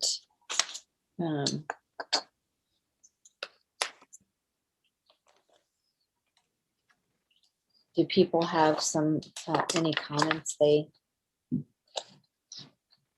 wish to make? I actually have some ideas, but I would be happy to hear from other members first. Ms. Conlon? Madam, just a question, two questions. Could you remind me of what the date is for the deadline to submit this? And also, there's not an attachment that I see with the agenda notes, but I have an earlier draft, so I'm assuming that's the current draft to be working from. That's the current Okay. draft. As I said, I made some edits just for myself that we could talk about, and will probably come up anyway. So it's the 25th that it's due. 25th, Mass okay. Housing would be happy to have it earlier, as always, when they give an extension. Mr. Thank Zulus? you. Just where is the earlier draft? Because There's only one. Okay, and where is that? Is it? It should be, let me just get out and see. See if I can find it electronically. Right, I'm just gonna look in. I'll send it over to you. All right. Oh, all right, fair enough. okay, thank you. So I don't want to hold things up. Go ahead. Right, so, okay. Thank you, Mr. Dennehy. Good. Okay.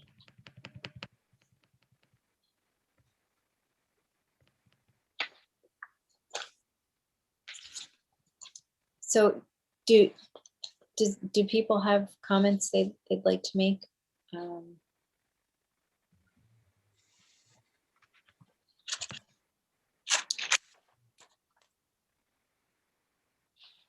I had just some minor things here and there. And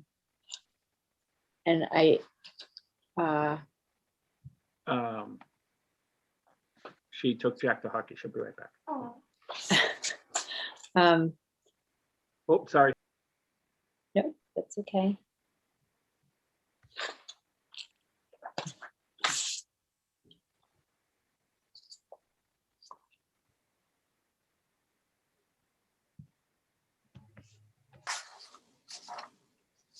So I know that Mr. Zerwinski had sent a memo to Mass Housing based on a conversation that he and Mike Dennehy and I, well, it was really mostly Mr. Zerwinski having the conversation, as I'm not a planner, with Paul McMorrow and Mike Busby, our sort of point person on this. And I actually took some of that memo and I thought it was useful to add, just to explain about the fact that they're looking at this as a separate project from 648, and that it should be analyzed separately and on its own merits. And that is why 648 should be completed before any PEL is granted on 652, so that 648 is really looked at by itself and the best project possible can be achieved there, rather than the applicant trying to preserve access to 652. So I did add some language, or I was thinking that we could add some language from Mr. Zerwinski's memo. I don't believe that he's heard back yet from Mass Housing regarding his memo, though. But he did outline the access issue. Yes, Mr. Wells. I was just going to say I'd be fine with that, Madam Chair. Okay. Yes, Mr. Zulus. So this new language would address the site control issue and the right of access issue? Because I don't see that. Just scrolling through the letter again from the 28th. I don't see that. I don't see that issue was up front. So that new language you have would address that issue? Well, it's not necessarily in this case site control. I know the planning board and also Mr. Corcoran are talking about site control. I think they're talking about it in two slightly different ways. But as far as Mass Housing is concerned, they have site control. It's not, and Mr. Zerwinski, if I state this incorrectly, please correct me, but they have site control. That doesn't mean that they absolutely can add enough traffic, onto the road to do the project that they'd like to do. And that's not the same thing as not having site control to them. So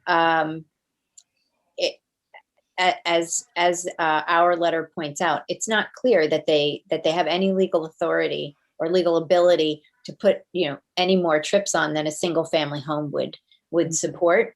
And Mass Housing is saying, well, that's not really a site control issue. And I know that Mr. Corcoran disagrees with that. And this board might as well. I just, as Paul McMorrow said, you can quote me. They're separate as far as we're concerned. But of course, this board can say what it wishes to say. Yes. No, I would say I find that argument compelling, that there is no right of access without going through 648. And if you don't have access without going through 648, then it is not a project that is viable. And then that takes you back to looking at the projects en masse. So I find that a compelling argument, unless some expert other than someone at Mass Housing says that it's not. I concur entirely, Madam Chair, if I may, and recommend that related wording might follow as a third paragraph to the draft that I have. And as the beginning of the second paragraph in this draft, it states, as a general comment, I don't think this is general. I think this is overarching, overwhelming. And I would ask for terminology to that effect to be substituted for general. This is an imperative matter, and we should use the strongest and most persuasive language possible from the select board. I agree 100%. Perhaps we should put. Oh yes, go ahead. Perhaps that entire paragraph should be bolded and in capitals to drive the compelling point home, as Mr. Zulus and Mr. Doyle articulate. I think you're onto something there. I think you definitely are, and I think it's compelling, as Michael says. Yeah. So I guess I have this, I guess, a concern about 652 sort of jumping the line, and 648 maybe not getting the best design that it can by sort of joining these two. So but it sounds as if no one else thinks that's a worry. Madam Chair, I think we should work in what Mr. Zulus, Mr. Doyle, and Mr. Wells have have indicated. I think we should work that into our letter. And I'd also like us to work in some of the additional points that the planning board brought up in their letter. I think we've incorporated some of them, the sustainability, the sustainable development principles. I just want to be sure that we have all of the points that were included in the planning board's letter. And I don't recall with the prior PEL letters whether we included some of these graphics that the planning board has given to us. I think we may have. Yeah, we have, and I actually added that Okay. in my, but I think we should work in the whether it's, we call it site control or access. I think we should work in the substance of that point that Mr. Corcoran brought up, and that that the board would like to raise, and we could revise the draft, have Attorney Schneider take a look at it for us. I think it would be good if our letter is not due until the 25th and we're meeting on the 22nd and the 24th, then I think we have a couple of additional dates to look at a revised draft and come back to this. But that gives us a little more time to work this into the draft as well as the planning board comments. okay. Well, I And the do have, graphics. I do have something under appropriateness of conceptual design about site access being a feature of neighborhood context. Okay, I don't think we've seen your Right, revised draft. you haven't, and I just wasn't quite ready to send it around. So maybe I can work in some of these things if everyone likes, and then send it to, it would be good to be able to work on it with one other member of the board who's feeling strongly about this, actually, and then we could send it on to Ms. Schneider. Is there somebody who would? Madam Chair, could we maybe get a look at your draft? Could you circulate that so that we all are working off of the same revision? Because it sounds like you've incorporated some things that would be helpful. So if we could take a look at that, I Okay, think that would help us. I will circulate it, and then I just didn't want to leave it till the 22nd to sort of tweak the draft. That's all. But I will circulate that. And I do have things about site control, but not in the way I think that everybody's necessarily thinking of it. I do have Mr. Doyle. Madam Chair, I do have a couple of other observations I'd like to share. In paragraph 6, where it begins, no one questions that Milton, I think there's several sentences there that might well be collapsed. And I don't find that type of wording, for example, in the letter for 582 Blue Hill Avenue. It strikes me in running about 6 sentences, somewhat of an apologia, instead of just saying, look, we recognize our subsidized housing is below but we object to this for the following reasons, without getting into, but that's just my opinion. I wondered whether also we might address, unless the police have already, the intersection of Highland Avenue, Thatcher Street, Canton Avenue, police priorities there, Central Fire Command located there, the hospital ambulances not too far away, the high school and the traffic attendant to that. We see phenomenal backup at that intersection on those roadways in all directions, and wonder if that shouldn't be included. How about school bus loading? Where is that going to take place? It's going to occur at least twice a day. And then loading for special education school buses. So we have the general population plus the possibility of special education.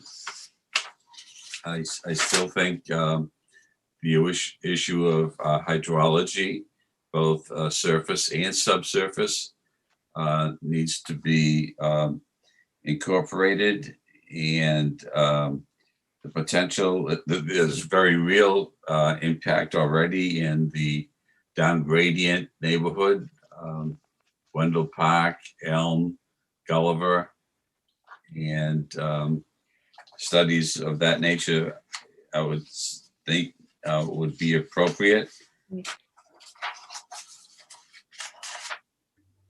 And we might borrow upon the working relationship that the town has had with the Ice House proponents and see whether or not similar type of dialogues and relationship can be developed with the Tamposies about this, so that we're coming not just from a point of view of being of objecting, but also saying, look, we want to reach out and see whether or not together. Right, that's on page 3, that piece that you're talking about. Would you be willing to draft something, those points that you've been talking about, so that we have those as you're thinking about them? And the other thing, if we're going in the direction that it sounds like we're going with site control, we also, of course, have the option of incorporating, we're incorporating the planning board's massing study, but we also have the additional memo from Mr. Corcoran, who's representing neighborhoods. So that's something we can also think about. Be happy to. Do you want me to send that to Tim and you, or to that would be wonderful, and then I can cut and paste it. Tim doesn't have well, actually I think he does have a copy of my draft. So okay, I will send that around. I am concerned, we usually put the draft up the very next day, the day after our meeting. And I would like to get it up so people can see it. Would it be all right if I collect Arthur's thoughts and try to take I can send them to you tonight, Madam Chair. Okay, and then see if I can capture what everybody was talking about, and then we could put it up on the website. Is that okay with everyone? Yes, Mr. Just to lighten the load, do you want me to send you a piece on the no right of access? Sure. Why don't you? Arthur, were you going to do that? I mean, I'll do it. I'll do it after I send you this. I'll send you the copy tonight, just so you have it and you can sort of see. So I apologize to people. I just don't like to sort of jump ahead. And if people have other things to say, I'd like to hear what everyone's thinking. So, okay. So I will circulate this as soon as the meeting's over. Madam Yes. Chair, then how do you want to handle comments? So if we get your draft and we want to provide some additional comments, should we send them to Tim? Would that make sense? I think that's probably the best way. And then we won't have any worries about us deliberating as we send drafts back and forth. Well, Madam Chair? and Oh, if we sorry. send them to Tim, then he and you could vet them with Johanna Schneider with the updated draft. Right, the updated draft. Well, you know what, if I'm involved, you can just send them to me, and then I'll share it with Tim, and he and I can send it to Johanna. So, yes, Mr. Zulus. I think Richard had something. Oh, yes, Mr. Well. I just wanted to re-echo Michael's one word, compelling, to summarize all of the comments from each of the members here, that these are compelling things that we're trying to make happen here. And I think it's, we're only going to get one shot at this. So I think that we need to drive that home. Like, I'm just thinking, like, to Arthur's point about police and fire, most people don't even realize that stretch of Canton Avenue from Highland Street south to the Canton line and then over to Atherton Street, those are the primary modes for ambulance egress to BI Medical Center Milton, for Canton Fire, Stoughton Fire, and for Boston EMS that covers the High Park section of the city. That is the closest hospital to all of those, and they use it quite a bit. If all you have to do is see how many times a day they travel up and down Canton Ave. So these are all significant points. And again, I echo Mr. Zulis's word of the night, compelling. And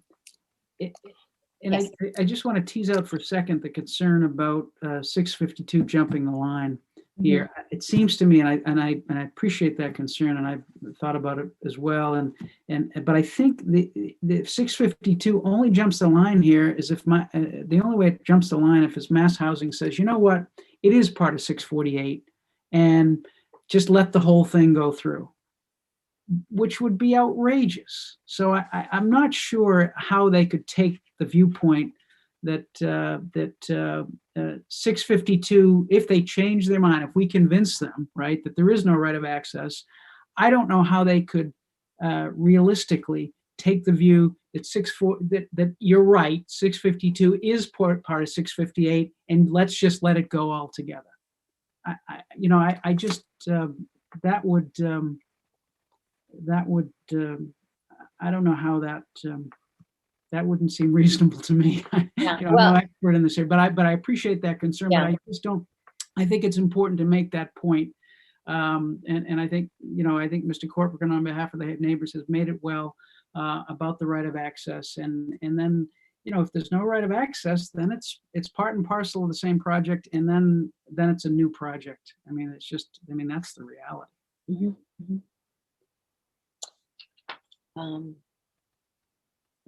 Sorry. Okay. No, thank you. Okay, so I will send that out, and then we'll put everybody's changes together and put it on the website. It is important that people be able to see it. So thank you, everyone. And Mr. Zerwinski, I'm so sorry. I didn't see your hand. No, that's fine. And I'll wait and see the draft. I just wanted to sort of, if there's an understanding right now, what the ask is going to be in terms of what we're going to be asking mass housing to do, because I know there's sort of two ends of the spectrum, one of which being, don't consider 652 until we know exactly what's going on at 648. And then on the other end, Mr. Corcoran's suggestion that mass housing should, in a wholesale manner, just reconsider 648 in the first place. And I just, again, I can wait and see for the draft, but it wasn't entirely clear to me what the board's asking right now. Well, I thank you, because that's true. The original draft of the letter said that we don't think that 652 should be considered at all for site eligibility until 648 is concluded, at which time, who knows what would happen. Maybe by that time they wouldn't do it, or it would be proved that there isn't access or something like that. So it sounds as if we're not asking them to do that anymore. But remember, the only person who has the ability to ask them to reconsider their PEL is the applicant later in the process. And that's after there's approval, and then they can go back for substantial change. So I don't know. Yes, Mr. Zulus. So I think our position has to be that there's no right of access to 652. This is the 652 letter. There's no right for this purpose, for this letter. I think our position has to be there's no right of access on 652, and so it needs to be denied. Okay. Second. Okay. It's true. It's true. I mean, he's correct. Well, it would be. Yeah, I'm not sure. I mean, there's a 50-foot easement, and I don't know what's possible under 40B. I'm not an attorney, but Mr. Dennehy. I just want to qualify. I reached out to both Chief King and Superintendent Jett, and to Member Doyle's point, they will be submitting their comments to Tim tomorrow, which I'm sure will be very similar to what Mr. Doyle mentioned today. Great. Yeah. Thank you. Madam Chair, to your last point, I think that's why we're going to have Attorney Schneider review this for us. So let's update our draft, and then let's get it out for the members of the board to see, and then for Attorney Schneider to see and give us her thoughts on it. I think that's the way to go here. Yeah, thank you. Mr. Doyle? Just going to Mike's point, Madam Chair, Mike, fire as well. Chief Madden? I think he's already commented, Arthur. That's why I think Chief Man's already commented. Thanks. I will follow up with them. Thank you both. And any wisdom in getting a supporting letter in any way, shape, or form from Milton of Israel Deaconess? It's worth the effort. I hadn't It's thought of worth that. the Yep. effort. Tim, can you and I follow up at that tomorrow? Absolutely. Okay. Thank you. Thank you very much, Mr. Zerwinski, and I will send that around as soon as we're out of our meeting. The next, and I hope you have a good evening. I think you're you're done with us, aren't you?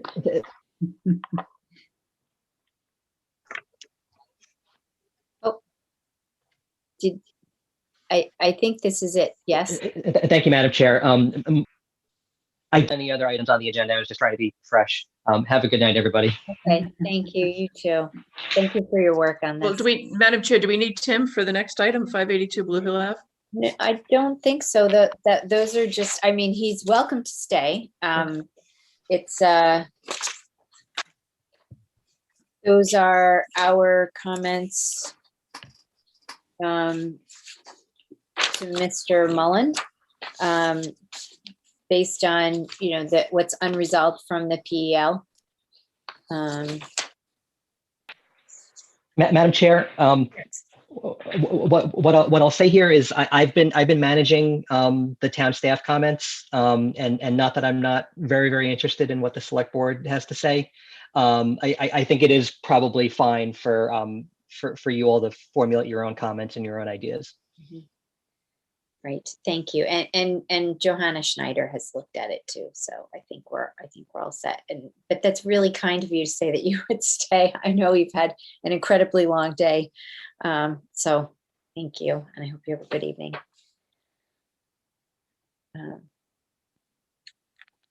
Okay. So has everyone had a chance to review it? I don't think there's been too much change to it. As I said, Ms. Schneider did review it, and If everyone's all right, Madam Chair, I'll make, just for a point of discussion, I'll make a motion to approve the letter of comment to the Zoning Board of Appeals regarding the proposed 40B project at 582 Blue Hill Ave. Second. is there any discussion? Yeah, I'll just reiterate that the comments in the letter, which will go up on the ZBA's website under the 582 Blue Hill Ave tab, really talks about things that were not resolved through the PEL process, and many of them actually were highlighted by Mass Housing itself as things that would need to be addressed during the ZBA process. So, okay. All those in favor, Ms. Conlon? Yes. Mr. Doyle? Yes. Mr. Wells? Yes. Mr. Zulus? Yes. Ms. Collins, yes. Okay. And thank you to the chair for all of your work on that letter. No, it's my pleasure, and it wasn't that difficult because we'd been through it all before. But I have to say the hearing is, I think, you used the word compelling earlier. It's compelling and quite interesting. So now we have the Select Board Finance Committee update, and Ms. Conlon, I don't know if you would like to start off, or if Mr. Dennehy. Sure. I can start off, Madam Chair, and then maybe Mike Zulus and I can kind of update this together and jump in. I think there are two things that the Finance Committee's been focusing on recently. One is, of course, the FY22 budget, but even looking at the current year, we have reached out to the school committee and the school department through the administration to see if there's any way that we might be able to be of some assistance to them in the current year, based on the need that's been demonstrated by a lot of parents for further in-person learning. Obviously, the school committee, not the select board, has jurisdiction over the schools, and it's all entirely within the school committee's hands, but we've gotten some emails from parents and interested parties, and we've asked the school committee if there's some way that we can be of some assistance with them, whether it might be additional monies from the reserve fund that we could transfer in the current year, or some other arrangement, mainly through funding, where we could be of some support. So we do have a meeting now scheduled next week with the school finance subcommittee, and which is going to be a Wednesday evening at 6 o'clock. And we've had some conversations with either members, or Mr. Zula spoke with the superintendent. I spoke with one member of the school committee. I know the chair reached out to the chair of the school committee. So we've put out the offer to let the school committee know that we want to see if there's something that we can do. There may or may not be, but we want to explore whether there's something we can try to do to be helpful with that situation. And I don't know whether Mr. Dennehy or Mr. Zulus have anything to add on that point in particular before we get on to FY22. Madam Vice Chair. Oh, sorry. Go ahead, Michael. Go ahead, Richard. Madam Vice Chair, I just want to tell you from the Capital Committee side, we, as Mr. Dennehy knows, we've had both Dr. Craighead and Bill Ritchie present. Some of you may have seen a request we just received from Superintendent Jett for a capital project where we can try and alleviate some of their spacing and overcrowding issues. And we've prioritized that from our perspective as a priority project to be addressed right away. Thank you. And that would be for FY22. Yes, that'd be for 22 to be ready by September. Right. Really what Katie was, I think part of what Katie's talking about is what we can do immediately. What can we do in the short term? And the only thing that we really can offer is to the extent that we can find funding, whether it be in the reserve funding, reserve fund or other areas, to try to assist to increase in-person learning. But at the end of the day, there needs to be a plan, and we need to, we need to have. If there is something to do, we have to have something to fund before we can fund something. So we'll see. Hopefully, we can move forward in the next week or so on that. And then briefly on FY22, some of you were at our meeting since we had posted it as a meeting of the full board as well. We started off looking at a gap of about $3.8 million for FY22 between what the departments requested versus what our projected revenue would be. Mr. Dennehy circulated a spreadsheet shortly before the meeting started tonight. He and our new town accountant, who's been doing a wonderful job, has been coming to our meetings and jumping right in and getting acclimated to a lot of the town specific issues. She obviously has a lot of finance background, but every community has its own unique challenges. So working with Karen Preval, Mr. Dennehy has been able to bring that number down to roughly $3 million. And that's largely because of our vote last week to change the plan for retiree health insurance benefits, which resulted in a savings of about $320,000 for next year. There's also some savings in the general insurance line and in interest in maturing debt. And this number would also not include the tier 2 employees that the school department recommended or requested after a conversation with the warrant committee. They have 2 tiers of new positions on top of the positions that were approved in December. And so the tier 1 positions are still part of this $3 million gap.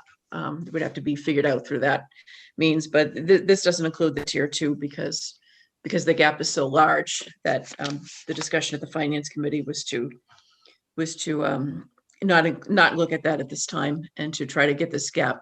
Now that we're into mid-February and we have a pretty big shortfall to close, to try to bring this down to a balanced budget as soon as we can, and that's going to take conversations with department heads, particularly the larger departments, looking at their numbers and refining their numbers and making reductions where possible. And of course, we continue to explore revenue numbers as we go through the spring. So I think that's it in a nutshell in terms of the finance committee. We did have a meeting scheduled for Friday morning. We were hoping the school committee could join us, but now that we've scheduled that for next Wednesday, I think we'll have to figure out whether we need to go forward on Friday or not.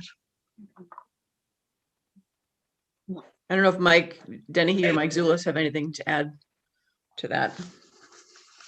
No, very well said. And the first round of reduction talks with the larger department heads, Milton Public Schools, Milton Police, Milton Fire, DPW, Library. If you recall, the library submitted two budgets as well this year.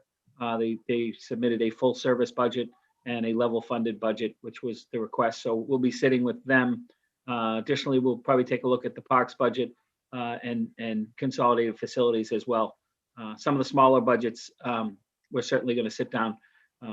Director of Finance Preval is looking at some of the non-personnel related issues to see if we can try to trim some of those year-over-year expenditures and come up with some averages to see if we haven't been using a certain dollar amount over the last couple of years, is there some savings? And it could be 5,000 here and 10,000 there, but those do add up. So, but thank you. Very productive meeting the other day, and look forward to meeting with all the department heads and the meeting next Wednesday. Thank you. Thank you for all of your work and for Karen Preval's work too. It's good to have you. Okay, item 11, acceptance of articles into the warrant for the May 2021 annual town meeting. So do I have a motion to reopen the warrant for the May 2021 annual town meeting? So moved. Thank you. Second. All those in favor, Ms. Conlon? Yes. Mr. Doyle? Yes. Mr. Wells? Yes. Mr. Zulus? Yes. Ms. Collins, yes.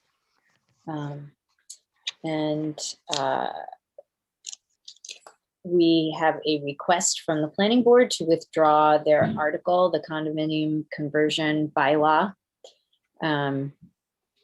So do I have a motion to withdraw the condominium conversion bylaw article from the warrant? So moved. Thank Yep. you. I'll second Richard. Thanks, Arthur. All those in favor, Ms. Conlon? Yes. Mr. Doyle? Yes. Mr. Wells? Yes. Mr. Zulus? Yes. Ms. Collins, yes. Okay, thank you very much. And let's see. So the articles, the new article is the accessory dwelling unit bylaw article. I thought that we actually accepted that pending their approval. I thought so too.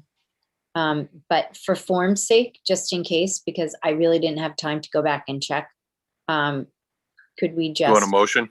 Yes. I'll make a motion to approve the accessory dwelling unit article. Richard, could we just offer a friendly amendment to accept it into the warrant, because approve makes it sound like we're weighing in on the substance of it, and I don't think we want to do that at this stage. How about if I'll just take that as a friendly amendment, Katie? How's that? Okay, and I'll second it. Thank you. All those in favor, Ms. Conlon? Yes. Mr. Doyle? Yes. Mr. Wells? Yes. Mr. Zulus? Yes. Ms. Collins, yes. Okay. And we already have earth material removal and deposit of fill and floodplain district. I believe those are already in. Okay. But what we don't have yet is the establishment of the municipal light plant submitted or to be submitted by the select board. And I believe that Mr. Zulus has a short presentation for us. Is that correct? Yes, Madam Chair, thank you. Very short, just a couple of slides, just to tell you what the Municipal Broadband Committee has been up to during the last month and a half. Hillary, do you have that PowerPoint?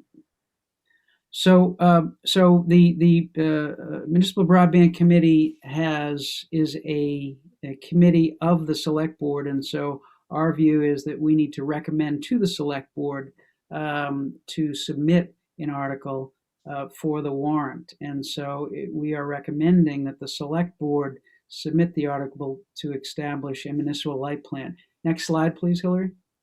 Again, the charge of the Municipal Broadband Committee is to explore the possibility of creating a municipal fiber optic network for the benefit of residents, businesses, nonprofits, and town government. And the committee, next slide, Hillary. The committee consists of Joe Chamberlain, Mark Day, Rob Lynch, John Sullivan, and myself, has been meeting on a weekly basis at Monday at 8 a.m. Since the beginning of the year, and has listened to experts in the field and representatives of other communities that have both implemented municipal broadband, such as Leverett, and are working on it, such as Quincy. And so, as a result of that, the committee has a path. And next slide, Hillary, please. A path to the path to establish a municipal fiber optic network. This would be the path if the committee and this board and the town and town meeting decide to go down it. But the first step on the path is to establish a municipal light plant legal structure. And that is basically under Massachusetts law establishing an entity, a municipal lighting plant, to own the assets. And after that, after that, then we would get into community engagement to solicit takers of the subscription. We would develop a business plan for network financing, a design build-out phase, and a network management phase, all down the line. So why do we need to establish a municipal light plant structure now? Next slide, please, Hillary. Our understanding is that this legal structure requires the approval of 2 town meetings. So if we go down this road of the other requirements here, the community engagement, the network financing, design build, we don't want to be behind because we haven't gone through this preliminary step of establishing the municipal lighting plant legal structure. It's similar to an enterprise fund, a little bit more than that, but it's similar to that. So our understanding is that it requires the approval of 2 town meetings, a 2/3 vote, and those 2 town meetings have to be within a 13-month period. Again, it's only the legal structure to begin this path. There's no funding sought, no funding needed. We have not vetted our proposed article with town council because our view is that the select board decides what town council reviews. And so we are presenting it to the select board for vetting by town council. This is our best understanding of what the article should consist of, and the fact that it will require the approval of 2 town meetings. But we are submitting it. We're recommending it to the select board. It was recommended by a unanimous vote of our committee. We're recommending it to the select board with the suggestion as well that it be vetted through town council. Again, our view is the select board funnels things through town council, not an appointed board of the select board. So we haven't vetted it. We've drafted it. We think it's the right way to go, but we think it should be vetted by town council. Next slide, Hillary. That's the article that we've drafted, and we're recommending that the select board submit for the article for an article for the May town meeting.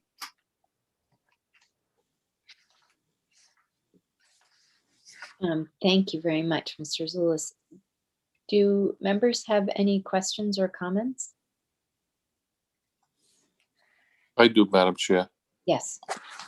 Michael, I support the article. So if we were to succeed in this, would we become like Braintree, and like would we be creating like a new department, like a So the municipal lighting plant is required to own the assets, the infrastructure or the utility, right, of the municipal fiber network. It remains to be seen what our recommendation will be on how to service that. Sometimes it's outsourced. It's possible we could recommend that the maintenance and servicing of a municipal fiber network be outsourced to the Braintree Electric Light and Department, because they already have that in place, right? Really? It's possible that Quincy, in their efforts, will set up a servicing, or they may outsource it. So it's possible to set up your own department for servicing and maintenance, but it's also possible to outsource it, given the needs. And so that would be part of our business plan that we develop for the town. And we'd make a recommendation on what is the most cost-effective way and the most efficient way to move forward, as part of this. This doesn't set up a maintenance and service organization. All this does is set up the legal structure that will own the assets. And then we can decide down the line, if we go forward, how it would be serviced and maintained. That answers my second question, because if you outsourced, if we did outsource and we went in-house, we'd have to have some location, correct, for the department? That's right. Someplace to house it, right? Okay. That's right. And if we outsourced it, you could potentially eliminate both personnel and trucks. real estate, real estate, trucks, right? That's exactly right. Exactly. Okay. Thank you. Thank you, Madam Chair. No, thank you. Good questions, very interesting. Yes, Ms. Conlon?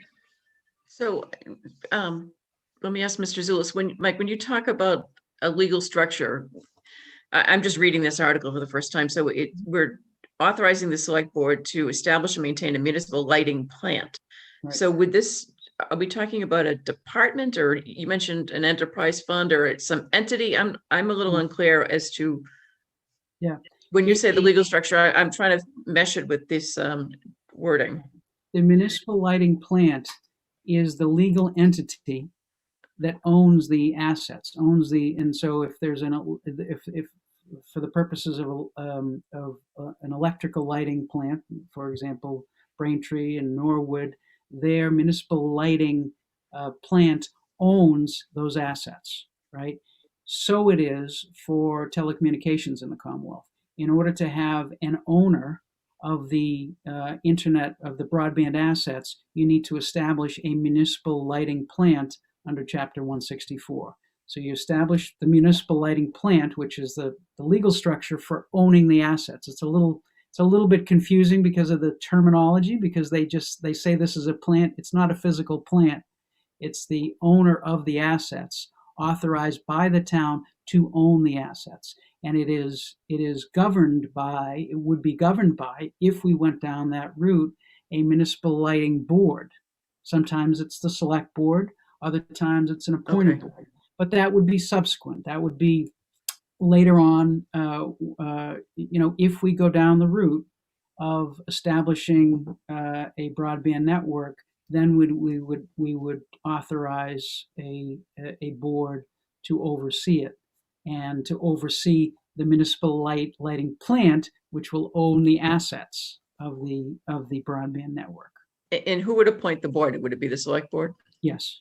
Okay. Well, actually, let me step back. There is, under Chapter 164, so I don't have it with me, but there is a provision for election of the municipal lighting board, I believe.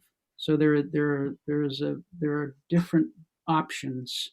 Again, if we went down that route, and this would be later in the process, for how to select your municipal lighting board. Okay, and just one other question, since it is February 10th and the warrant is going to be going to print sometime in March, I assume late March. What is this article based on? Other communities' articles, or this is something that yes, has some precedent? Okay, and town council needs to vet this, and then we just need to get it to the warrant committee. Okay, exactly. We have looked at efforts that have been passed and are in place in Leverett, and in I think in Fairhaven as well. So we looked at the articles that have passed those town meetings and are in place in developing this article. But again, we didn't want to presume to send it to town council without this board taking that action. Okay, thank you. Thank you. Any other questions? No? Okay. I actually feel like I should apologize to Hillary because the way she had this written, I didn't follow it. And so I want to apologize for that. And if no one objects, I'd like to actually just propose to accept the articles into the warrant as they're captured in the agenda. So it's the establishment. So moved. Municipal light. Well, I just want people out there to know what's going on. I know we're not really talking to people out there, but the establishment of municipal light plant and the planning board articles, which is accessory dwelling units, which we already voted, earth materials removal, deposit and fill, and floodplain district boundaries and base flood elevation data. And thank you, Richard. Do we have a second? Second. Okay. All those in favor, Ms. Conlon? Yes. Mr. Doyle? Mr. Wells? Yes. Mr. Zulus? Yes. Ms. Collins, yes. Mr. Doyle? Yes. Thank you. We couldn't hear you before, or I missed it. Thank you. And then I move to close the warrant. Second. All those in favor, Ms. Conlon? Yes. Mr. Doyle? Yes. Mr. Wells? Yes. Mr. Zulus? Yes. Ms. Collins, yes. Excellent. We got to the other side of that. Madam Chair, well, we're on the warrant. Could I just add, we have a note here that the other 3 articles had already been submitted. Town council had a change to the clarifying special legislation on the town administrator role. And so I updated that. And I've been starting to put together a memo for the warrant committee because I think it would be helpful to them when they're writing their comment and voting on this to understand what the 2015 draft was and what the legislature changed and what we're correcting. So I'm going to send that to Attorney Freitag to take a look at, and then we could forward it to the board. Thank you very much. That's very much appreciated. Right. And so those articles that have already been accepted are the home rule petition, town administrator legislation, as you said, to extend the term of the bylaw review committee. COVID has really challenged them in finishing their work. And then the citizens petition to exempt seniors from overrides. If everyone would indulge me in looking at the item 9, 582 Blue Hill Avenue, could we just authorize Hillary to use our electronic signatures? Is that okay with everyone? Yes. Okay. Yes. Great. Thank you, Richard. Absolutely. Absolutely. Okay. All right. Thank you. I will try to get into the practice of doing that during a meeting instead of sending everyone an email the next day, which is not convenient for you all. Item 12, discussion of February special town meeting articles 1 through 3. Would we like to defer this and to speak about these before the meeting on the 22nd, or would we like to have that discussion now?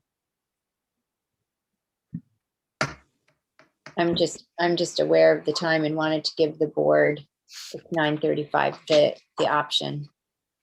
So we usually meet a little early on town meeting days, but That's a good idea. okay. All right, so we'll defer that. And, great, thank you. And what time will we meet? Would we like to meet? It starts at 7:30. Is 6:30? Should we try to do that just in case we also have other business? Great. Okay. So 6:30 on the 22nd. Thank you. Item 13, discussion historic district committee.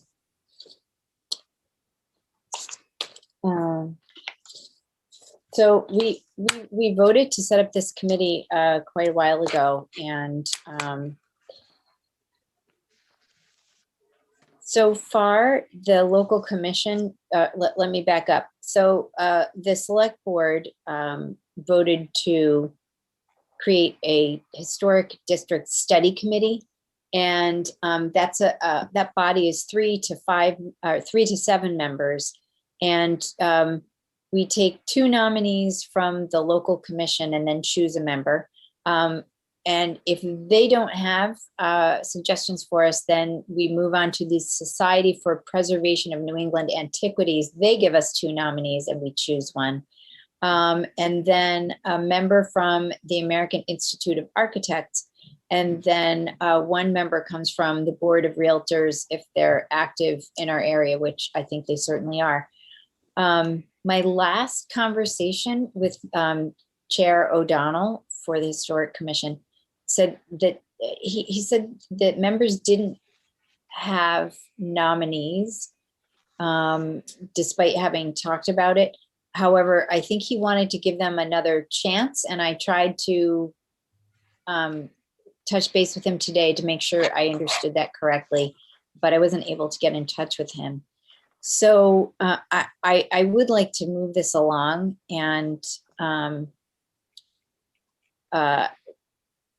so I thought maybe what we could do is draft a letter to send to these organizations from whom we're supposed to solicit possible members to appoint. And then if we did that, that's 3 members. We also need to decide how many members we'd like to have, and then where else we might like to go for members for this committee.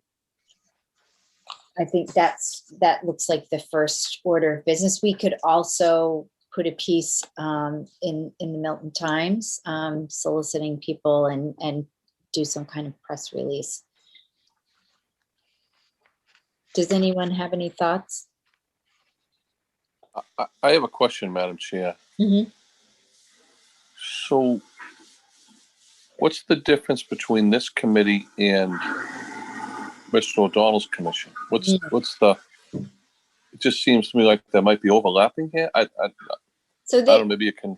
Yeah, they brought this to us. And the difference is that this committee, it is a study committee to make a recommendation to the town about a historic district, which could be as small as 1 home, actually. I mean, that's the interesting thing about this.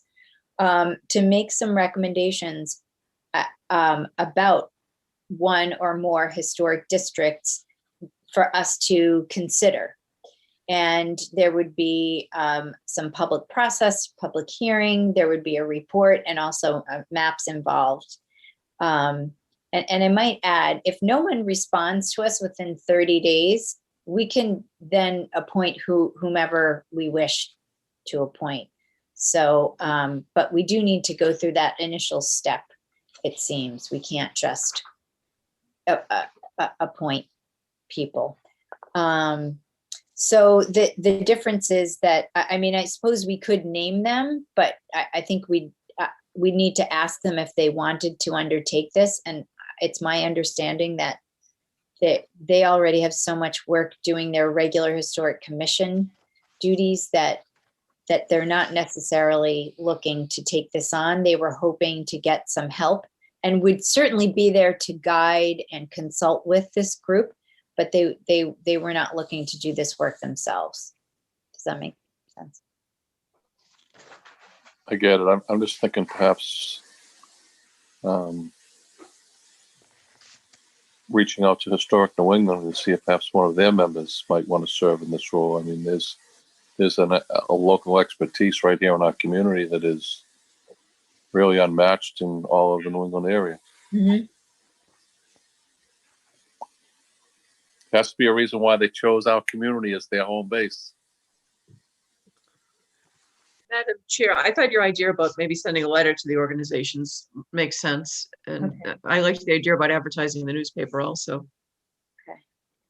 I would concur. you have people affiliated with the Suffolk Resolves House, the Forbes House, and so on down the line who may be interested in serving on such a body. Okay. Well, that's great. And then we do have Historic New England here, so we can also reach out to them. So I'd be happy to draft a letter for us to consider, unless you just want me to draft a letter and send it out.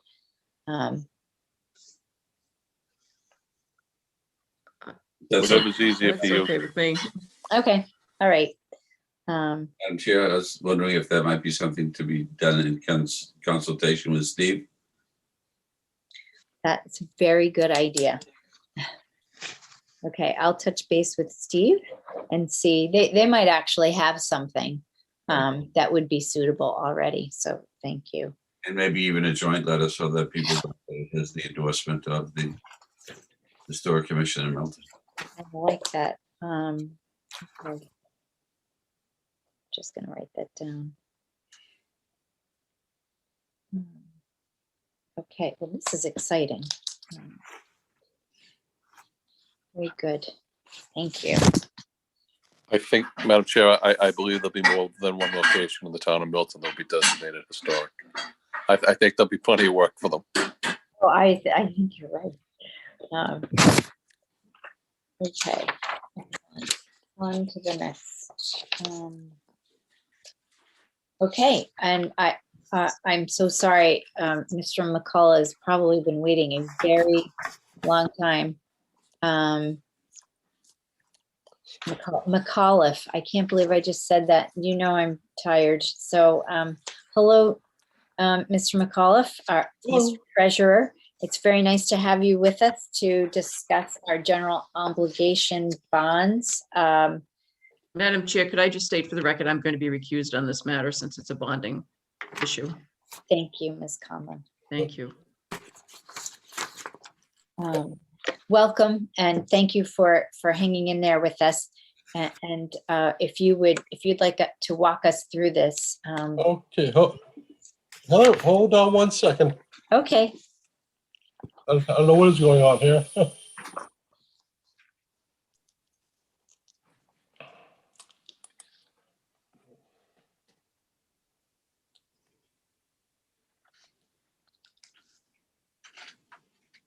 Hello? Yes. Okay. Yes. All right. We went, well, as you know, we met with S&P last week, and we told them how great a town the town of Milton was. They agreed with us and reaffirmed our AAA rating. We went to bond on Monday. We held 2 auctions. The first one was for borrowing anticipation note. It was for the Fire Study Committee. We renewed 800,000. We added another 900,000 to it for a total of 1.7 million.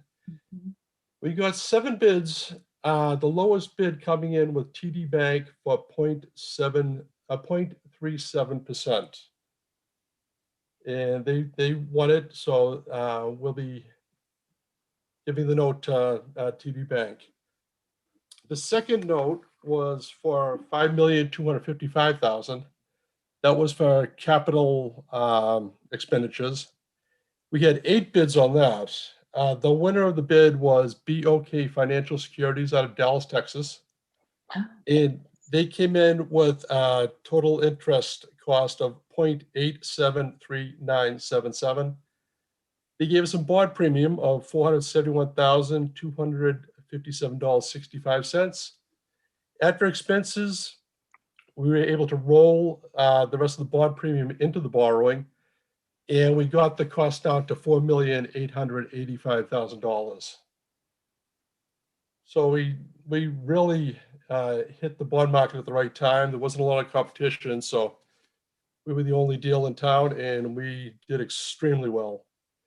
Last week, I checked the bond reofferings, and they were all 1.4, 1.5 for AAA communities. So we just about half that this week. Wow. That's great. Well, we appreciate all of your work on this and all the work helping to prepare for the, the bond rating.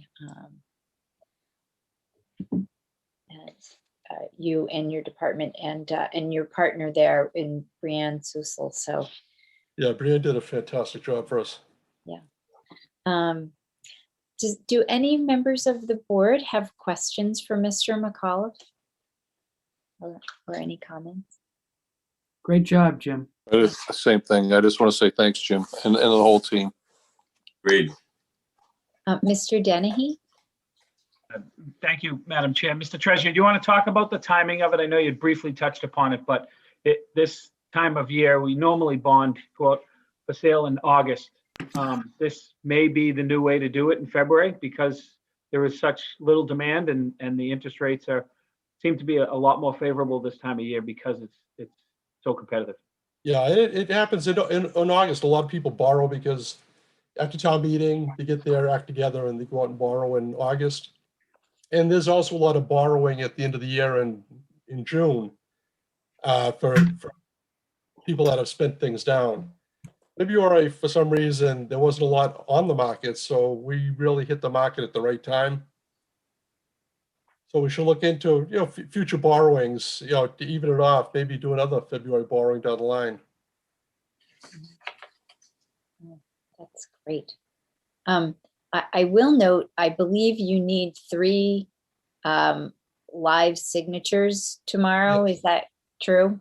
Yeah, it is. And Mike has the bonds up at his office, and I'd like to get them signed tomorrow morning so I get them back to the parties. One has to be FedExed out, and I think the other one, I may have to deliver it, or maybe Brianne will swing by and pick it up. Okay, I can get in there. Can everybody else or at least 3 of us get in there tomorrow morning? You can? Well, I have to be in Dedham at 8, and I'll come right to the town hall after I leave Dedham. Okay. Should be there by 8:30, 8:45. Yeah, there's about 25 spots that have to be signed. Okay. I can join if you need. Okay, good. So, and it looks like, Mike, you could do that. You could get in there too. Okay, so we can do that. Excellent. Thank you, everyone. So the last thing I think we have is the vote. And yes, Mr. Doyle? I just want to, do we have the 3 who? We've got 4, actually. All 4 of us can make it. So If you 3 can make it, I'll you'll go to work instead. Okay. but I can do it. Yeah, no, I can make it. I can make it. My first meeting's not till 10, so good. Okay, so this is a really long vote. So I will read it, and I think it's all right if we read all the votes and then vote them as a block. I believe that's correct. Okay. Go for it. But we do unfortunately have to read the whole thing. So move that the maximum useful life of the departmental equipment listed below to be financed with the proceeds of the $355,601 portion of the borrowing authorized by the vote of the town passed under Article 5 at the May 6, 2019 annual town meeting is hereby determined pursuant to General Laws, Chapter 44, Section 7, Subsection 1, to be as follows. Purpose, rooftop unit upgrades, borrowing amount $50,000, maximum useful life 15 years. A radio replacement, phase 3 of 3, borrowing amount $130,601, maximum useful life 10 years. Water dig truck with compressor, $175,000, maximum useful life 15 years. Further, that the maximum useful life of the departmental equipment listed below to be financed in part with the $3,227,000 various purpose bonds authorized by the vote of the town passed June 15th, 2020, Article 4, is hereby determined pursuant to General Laws, Chapter 44, Section 7, Subsection 1, to be purpose, 5-ton, 6-wheel dump truck combo, borrowing amount $220,000, maximum useful life 10 years. Columbarium development, maximum borrowing $80,000, maximum useful life 20 years. Further voted that the sale of, I should say further, that the sale of the $4,885,000 general obligation municipal purpose loan of 2021 bonds of the town dated February 17th, 2021, the bonds to BOK Financial Securities at the price of $5,324,914.66, and accrued interest is hereby approved and confirmed. The bonds shall be payable on February 1st of the years and in the principal amounts and bear interest at the respective rates as follows. Year 2022, $340,000 interest rate 4%. Year 2030 amount $350,000 interest rate 1%. Year 2023, $345,000 interest rate 4%. Year 2031, oh, sorry, I'm going across and I should go down. Again, very tired. I'm going to start over. Year 2022, $340,000 interest rate 4%. 2023, $345,000 4%. 2024, $340,000 4%. 2025, $345,000 4%. 2026, $345,000 4%.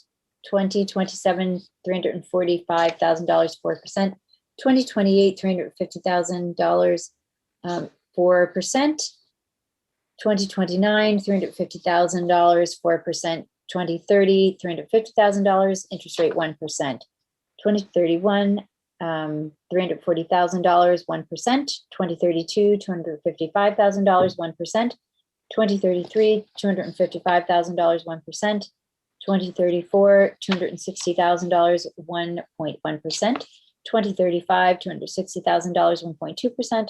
2036, $225,000 1.3%. 2038, $180,000 1.45%. Further, that the bonds maturing on February 1st, 2038, a term bond shall be subject to mandatory redemption or maturity as follows. Term bond due February 1st, 2038, year 2037, the amount is $90,000 to be redeemed, 2038, $90,000. And further, to approve the sale of a $1,700,000 0.37% bond anticipation note being issued as at State House notes of the town dated February 18th, 2021 and payable February 18th, 2022, the notes to TD Bank NA at par and accrued interest, if any. Further, that in connection with the marketing and sale of the bonds, the preparation and distribution of a notice of sale and preliminary official statement dated February 1st, 2021, and a final official statement dated February 8th, 2021, the official statement, each in such form as may be approved by the town treasurer, be and hereby are ratified, confirmed, approved, and adopted. Further, that the bonds shall be subject to redemption at the option of the town upon such terms and conditions as are set forth in the official statement. Further, that the town treasurer and the select board be and hereby are authorized to execute and deliver a continuing disclosure undertaking in compliance with SEC Rule 15C2-12 in such forms may be approved by bond counsel to the town, which undertaking shall be incorporated by reference in the bonds for the benefit of the holders of the bonds from time to time. Further, that we authorize and direct the treasurer to establish post-issuance federal tax compliance procedures and continuing disclosure procedures in such form as the treasurer and bond counsel deem sufficient, or if such procedures are currently in place, to review and update said procedures in order to monitor and maintain the tax-exempt status of the bonds and notes and to comply with relevant security laws.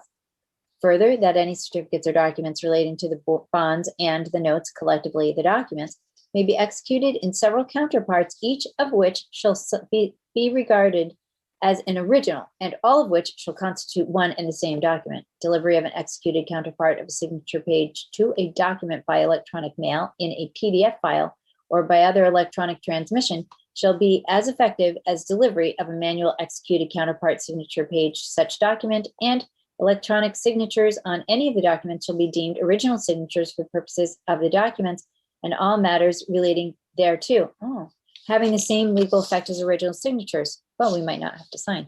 Further, that each member of the select board, the town clerk, and the town treasurer be and hereby are authorized to take any and all such actions and execute and deliver such certificates, receipts, or other documents as may be determined by them or any of them to be necessary or convenient to carry into effect the provisions of the foregoing votes.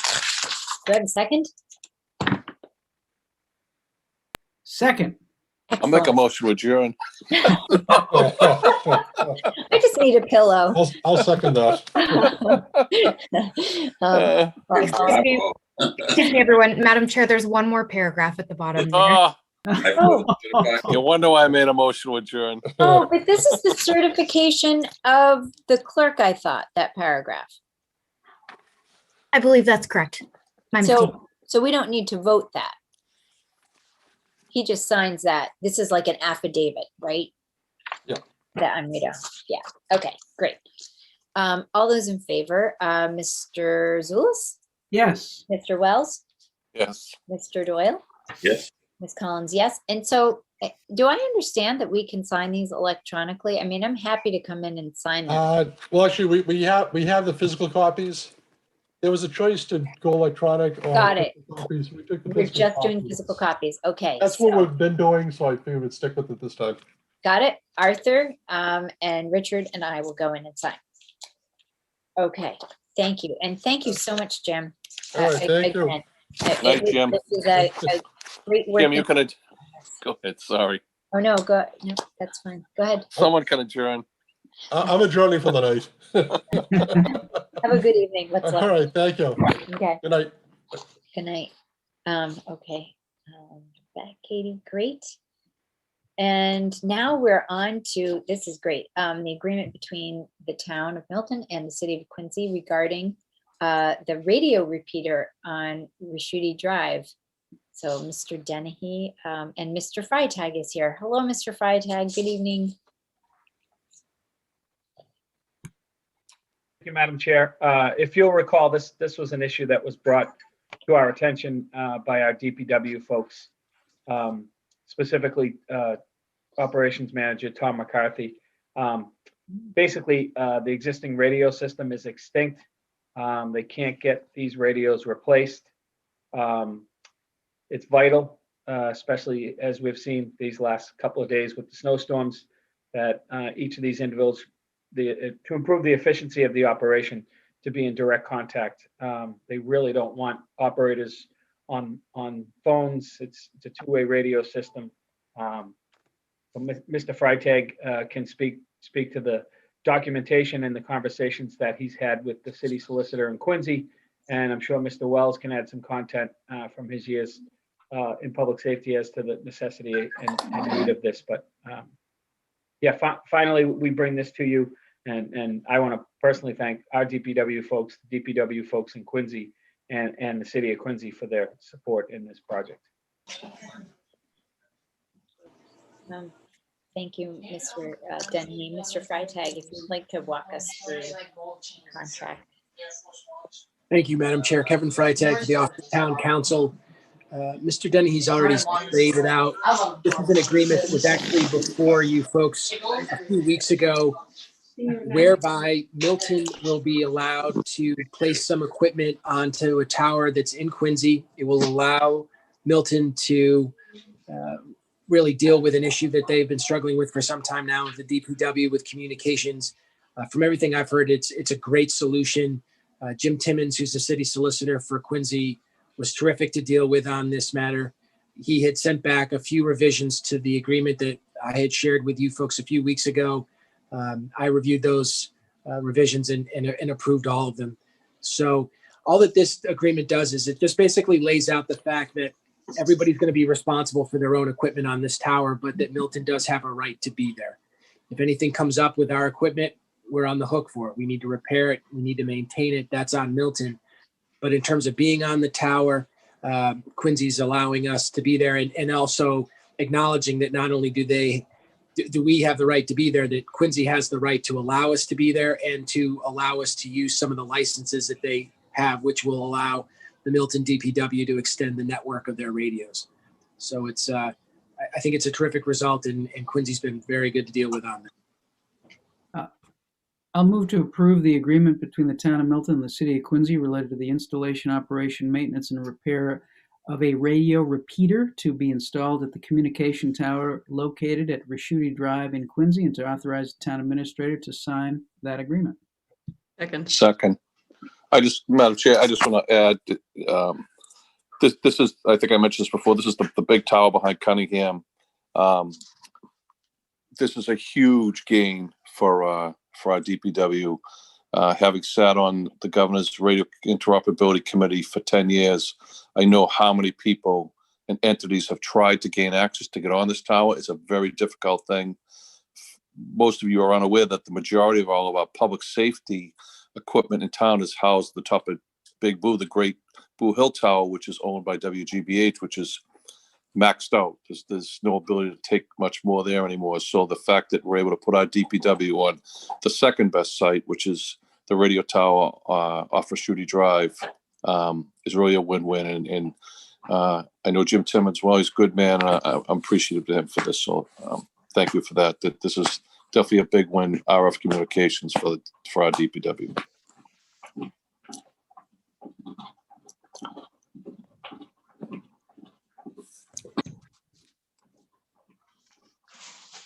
Am I supposed to vote?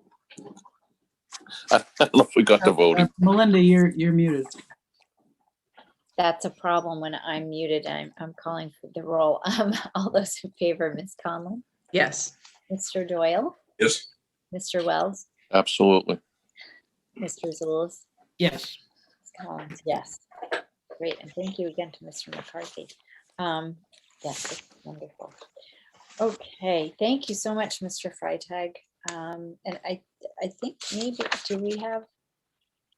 Yes, we have we have an executive session. Okay, so next is, I'll just make the motion to accept a donation of $769.26 from First Parish Milton to the Milton Substance Abuse Prevention Coalition. Second. All those in favor, Ms. Conlon? Yes. Mr. Doyle? Yes. Mr. Wells? Yes. Mr. Zulus? Yes. Yes, and I'll just say that I missed the screening, but I hope to see it. The Milton Substance Abuse Prevention Coalition had a screening of a movie that talked about Gateway. You know, how people can become addicted through gateway drugs. And so if people haven't seen it, I think that it would be a good thing for us all. So number 18 is our 350th committee. Madam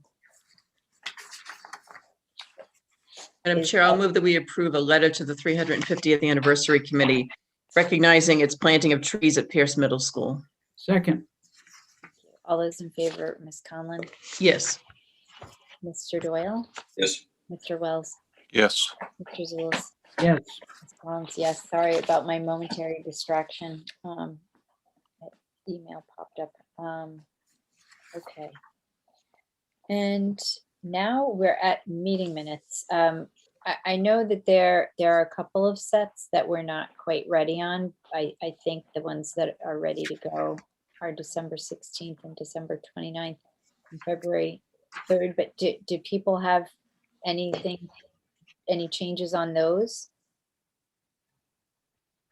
No? No. Okay. I'll move that we approve the meeting minutes of December 16th, 2020, December 29th, 2020, and February 3rd, 2021. Second. All those in favor, Ms. Conlon? Yes. Mr. Doyle? Yes. Mr. Wells?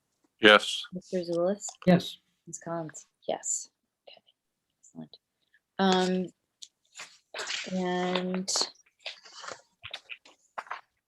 our next agenda item, we of course owe Mr. Dennehy a review and each year. And recently, Ms. Conlon and I attended a great MMA, their annual business meeting, and it was all about performance reviews. And a couple of, I think it was Arlington and Needham, did some presentations. and Needham had worked with a consultant even and developed theirs is a policy, which we could adopt this as a policy, but I'm not sure that that's necessary. But I ran it by Mr. Dennehy, and he actually thought there was a lot of merit, I guess, to their the instrument that they created. And the way it works is that each board member would fill out, it's almost like a survey, and then the immediate past chair compiles, and that's the document that actually ends up being used. And the individual reviews are not for public consumption. Those go into the personnel file, but that's not something that anybody else would ever see. And there's a schedule laid out as well. One of the things that happens is that Mr. Dennehy does his self-review, and then that goes along with a blank form, electronic form, to each member. And if you look on the second page, I had us sort of starting this tomorrow. I think that's probably a little too soon. Mr. Dennehy's been extremely busy, and I'm sure has not had time to even think about something like this. But it's just a tentative schedule. We per his contract, we need to have this finished by March 15th. Unless for some reason he agreed to push it out a little bit if something, happened and we just weren't able to connect on this in some way. Has everybody had a chance to look at this and think about it? And I'm sure we're all happy to consider any changes people would like to make, or So since I'm responsible for compiling the reviews, my suggestion and our goal is to do it prior to March 15th. Is it the fact that our meetings in March first meeting in March will be March 10th? Is that okay? So given that, I would request, if I'm going to be compiling the reviews, that those reviews be provided to me by Friday, February 26th. And then that'll give me time to compile them prior to, certainly by Friday, March 5th, which will be in advance. You meant February 26th, right? You just said March 26th. Oh, yes, February 26th. Okay. February 26th, end of February 26th. That'll give me time to compile them by, bless you, by Friday, March 5th, and then we can we could have it on the agenda for March 10th. okay. So And that's a suggestion. okay, that's great. I think it's a generous, it's a more generous schedule than I proposed. So I'm sure the members are all happy about that. But one thing that you need to actually present it to Mr. Dennehy, just the two of you prior to that. So just to give yourself time and Mr. Dennehy time too, because you'll have to coordinate your schedules and but how does that schedule work for everyone? Is that okay? Fine. Okay, great. Now, do we feel that we need a vote to approve using this, or? I don't think so. Okay. Yeah. It's informal. I think, I don't think so. Yeah, it seems like it's the consensus, so I think we're good. Great. Okay, so I'll just take draft off of it. I'll change the schedule, and then I'll send it out to everyone.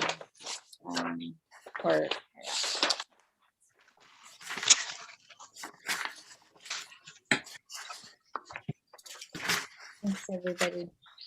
I wanted to, as I said to Mr. Dennehy, I wanted this to be meaningful to him, and it's really important. Okay.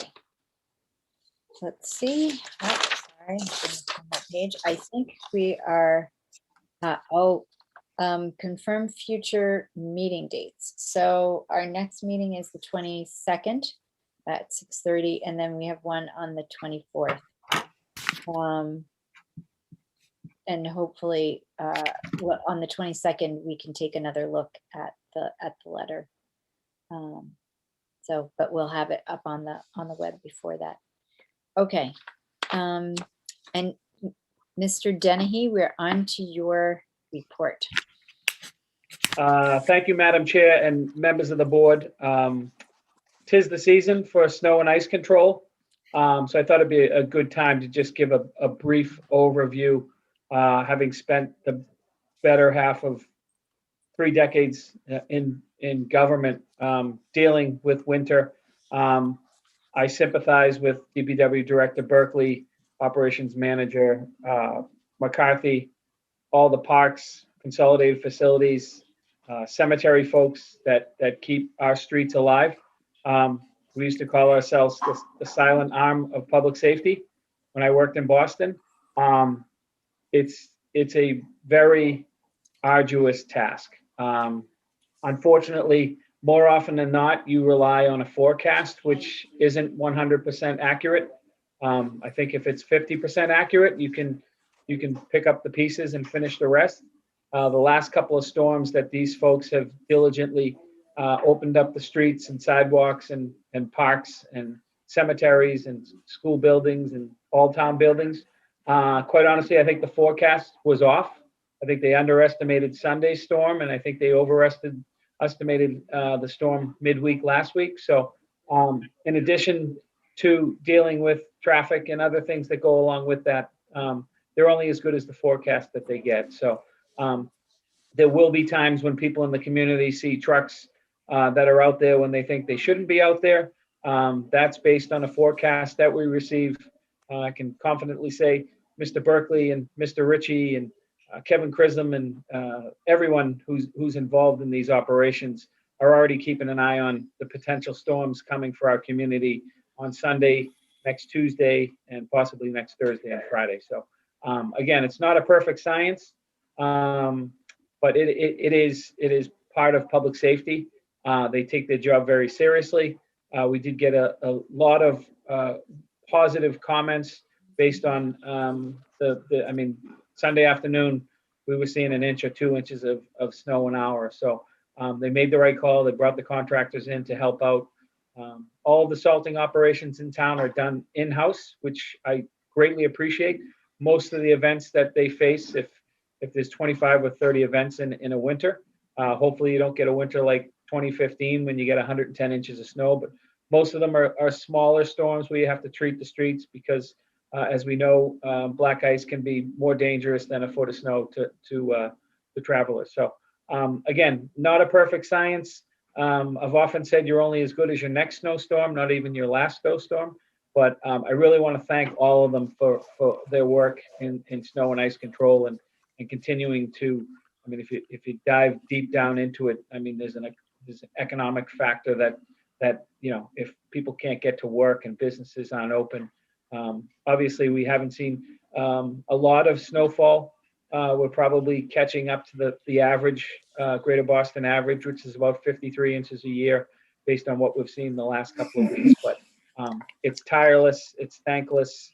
And the following morning, you have to get up and clean the streets and empty the barrels and do all the other things that go along with it. But I just want to personally thank each and every of the operation people that do that. Hopefully, we get some more accurate forecasts so that we can deal with this a little better. But know that they're continuing to keep the salt shed full. Our mechanics are keeping the equipment up to grade, and that the ultimate goal is to open things up as quickly and safely as possible for everyone. Thank you so much, Mr. Dennehy. Yes, I saw a really complimentary email today, and we really appreciate it. And I think too, for public safety, people needing to get to doctor's appointments or the hospital or things like that, that happened to our family once when there was a snowstorm, and we appreciated, having clear streets. Yeah, I think this year is a bit different. I think everyone's suffering from COVID fatigue as well. And that first snowstorm looks so beautiful, and you drive around and it's so nicely on the trees. The following day, you want it gone, right? You want it gone. You want everything opened up, and you want spring.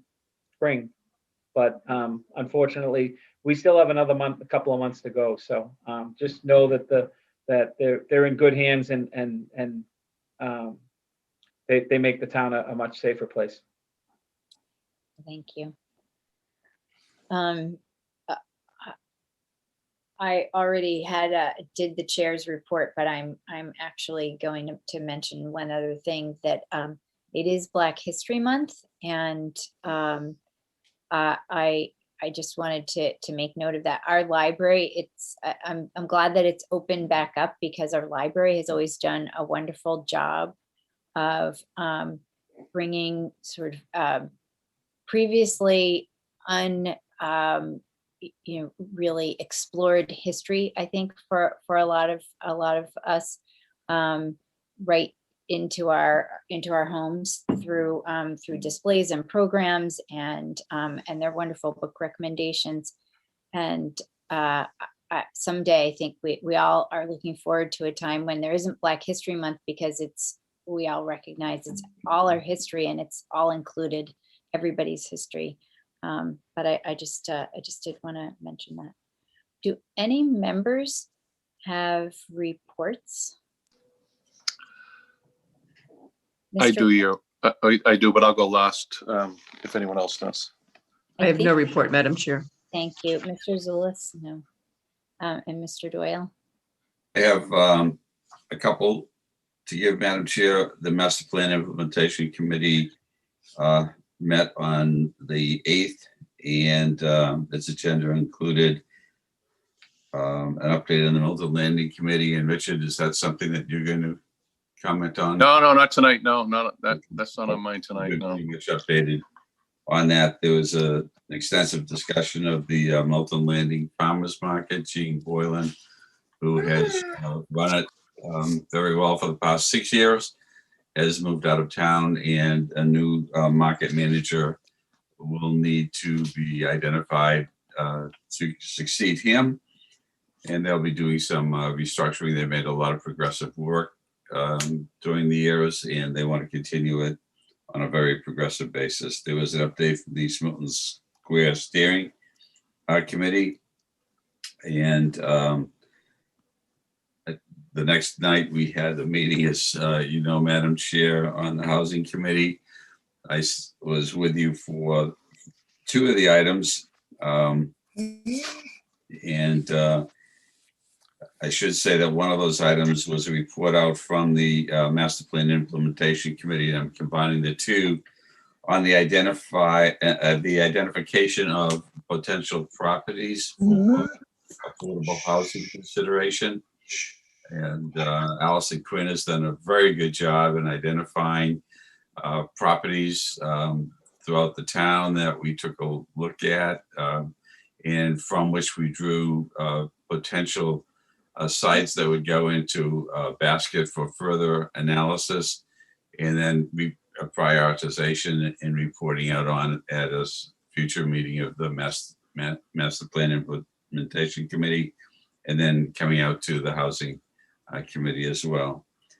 Then there was, of course, the discussion on the proposed condo conversion bylaws, and then I had to hop off to go to a Conservation Commission meeting. So Melinda, maybe there are one or two points that occurred after I did so that you might want to comment on. Well, the rest of the discussion was really about the MBTA communities legislation and the housing choice legislation, and what some of those things might mean for zoning for housing. But MAPC is going to be working with there are all these acronyms, the Mass Housing Partnership and DHCD, I think, to put out some further guidance, because things are not quite that clear, but that's going to be tracked, and I'll be asking Kevin if there's anything special we should be doing. For instance, the Housing Authority is supposed to now have a tenant member on it. And so I'm not sure what would need to be done to make sure that happens. But so that was the rest of our conversation, really. And that'll be fascinating to see, because that reducing the vote from 2/3 to 1/2 for zoning on housing could have a potentially large impact, which is what it was designed to have, make it easier to rezone, basically, if you will.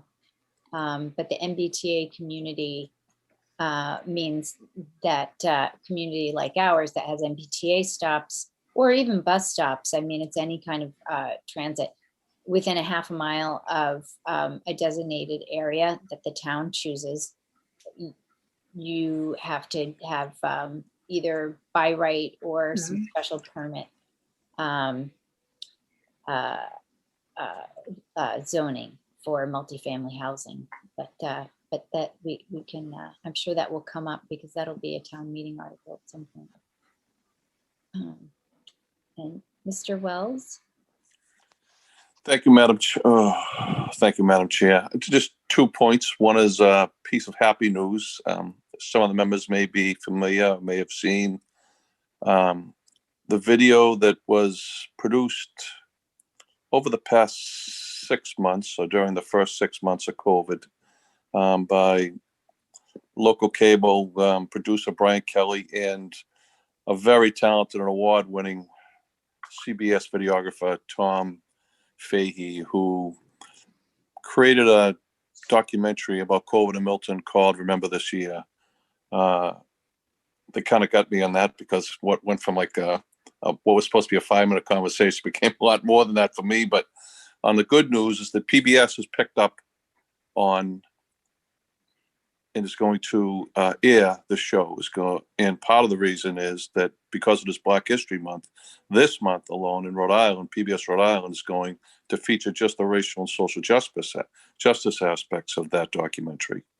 And in March, they're going to air the entire documentary in its entirety, which is really a credit to both of them. They put a lot of time and effort into this.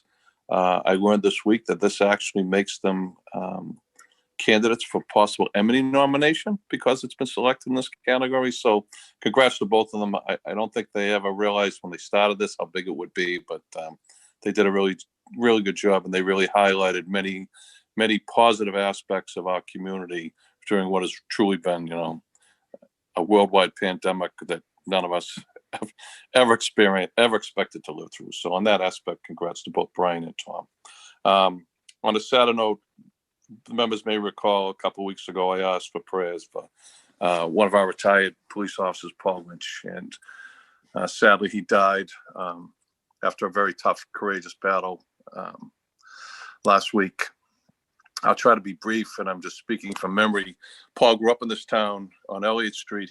He and his sister and his brothers, they lost their parents at a very young age, were raised by 2 aunts who put them through school. And when Paul graduated from high school, like many of his era in the 1960s, he entered the Air Force and went to Vietnam, where he served as a crew chief.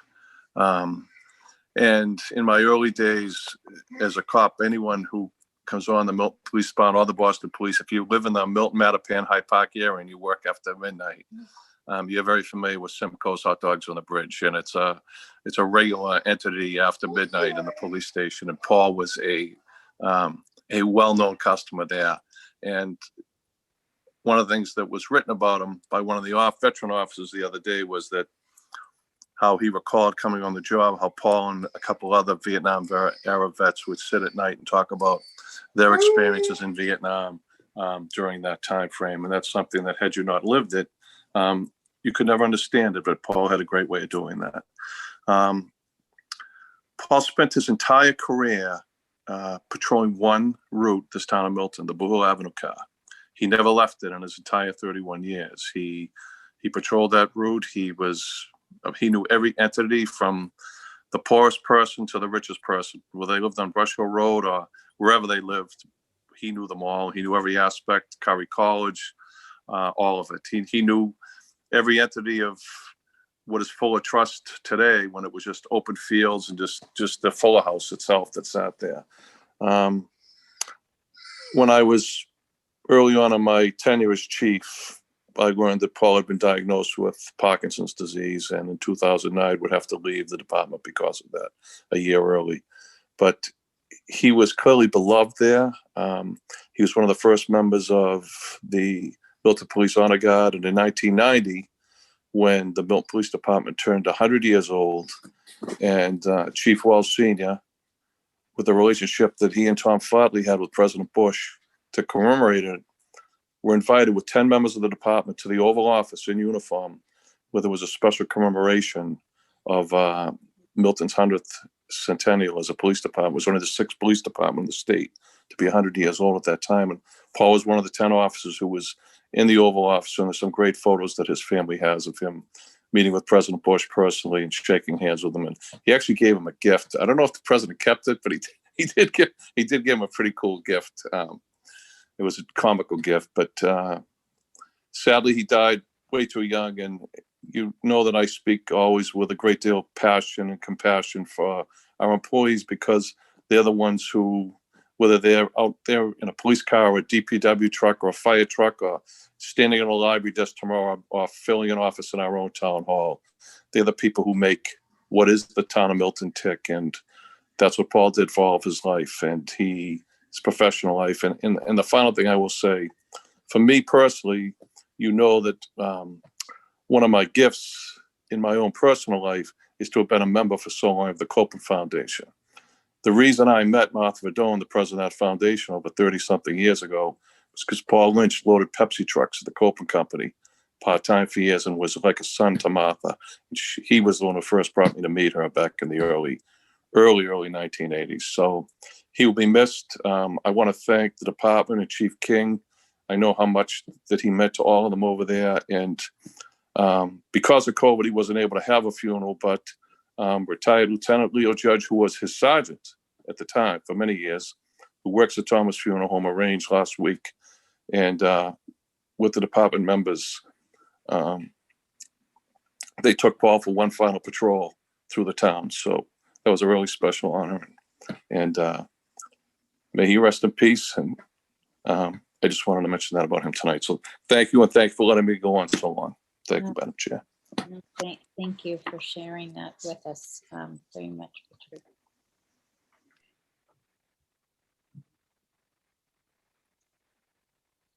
Let's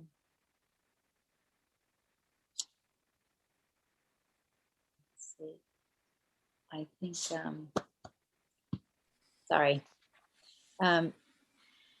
I think that really our next item is community happenings. And I did just want to mention, I know that our clerk, Susan Galvin, has sent out to town meeting members a notice about the Fire Station Building Committee holding 2 webinars at 7 p.m., one on Thursday, February 11th, to focus on an overview of design of the fire stations for ahead of the February 22nd town meeting, and then one on February 18th to focus on budget details and funding mechanism. So I just wanted to put a little plug in for that, just in case people miss it.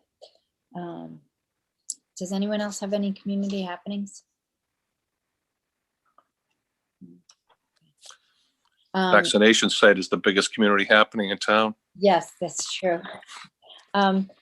Before I propose a motion to enter into executive session, 582 Blue Hill Avenue is on here, and I just wanted to note that this executive session isn't necessary because I had received some word that the neighborhood is talking to the developer, and then subsequently found out that it was talked about in the hearing, so it's public knowledge, and so that we're not going to. There's nothing there to talk about. Okay, So I would like to enter motion to enter into executive session, not to return to open session, and to adjourn pursuant to MGL Chapter 30A, Section 21, subsection A, subsection 6, sometimes known as Purpose 6, to consider the purchase, exchange, lease, or value of real property based on my belief that an open meeting may have a detrimental effect on the negotiating position of a public body, specifically 334 Edge Hill Road, parcels abutting 432 Adams Street and 525 Adams Street. Yes. Second. Thank you. All those in favor, Ms. Conlon, Yes. Mr. Doyle, Yes. Mr. Wells, Yes. Mr. Zulus, Yes. Ms. Collins, yes. Thank you, everyone.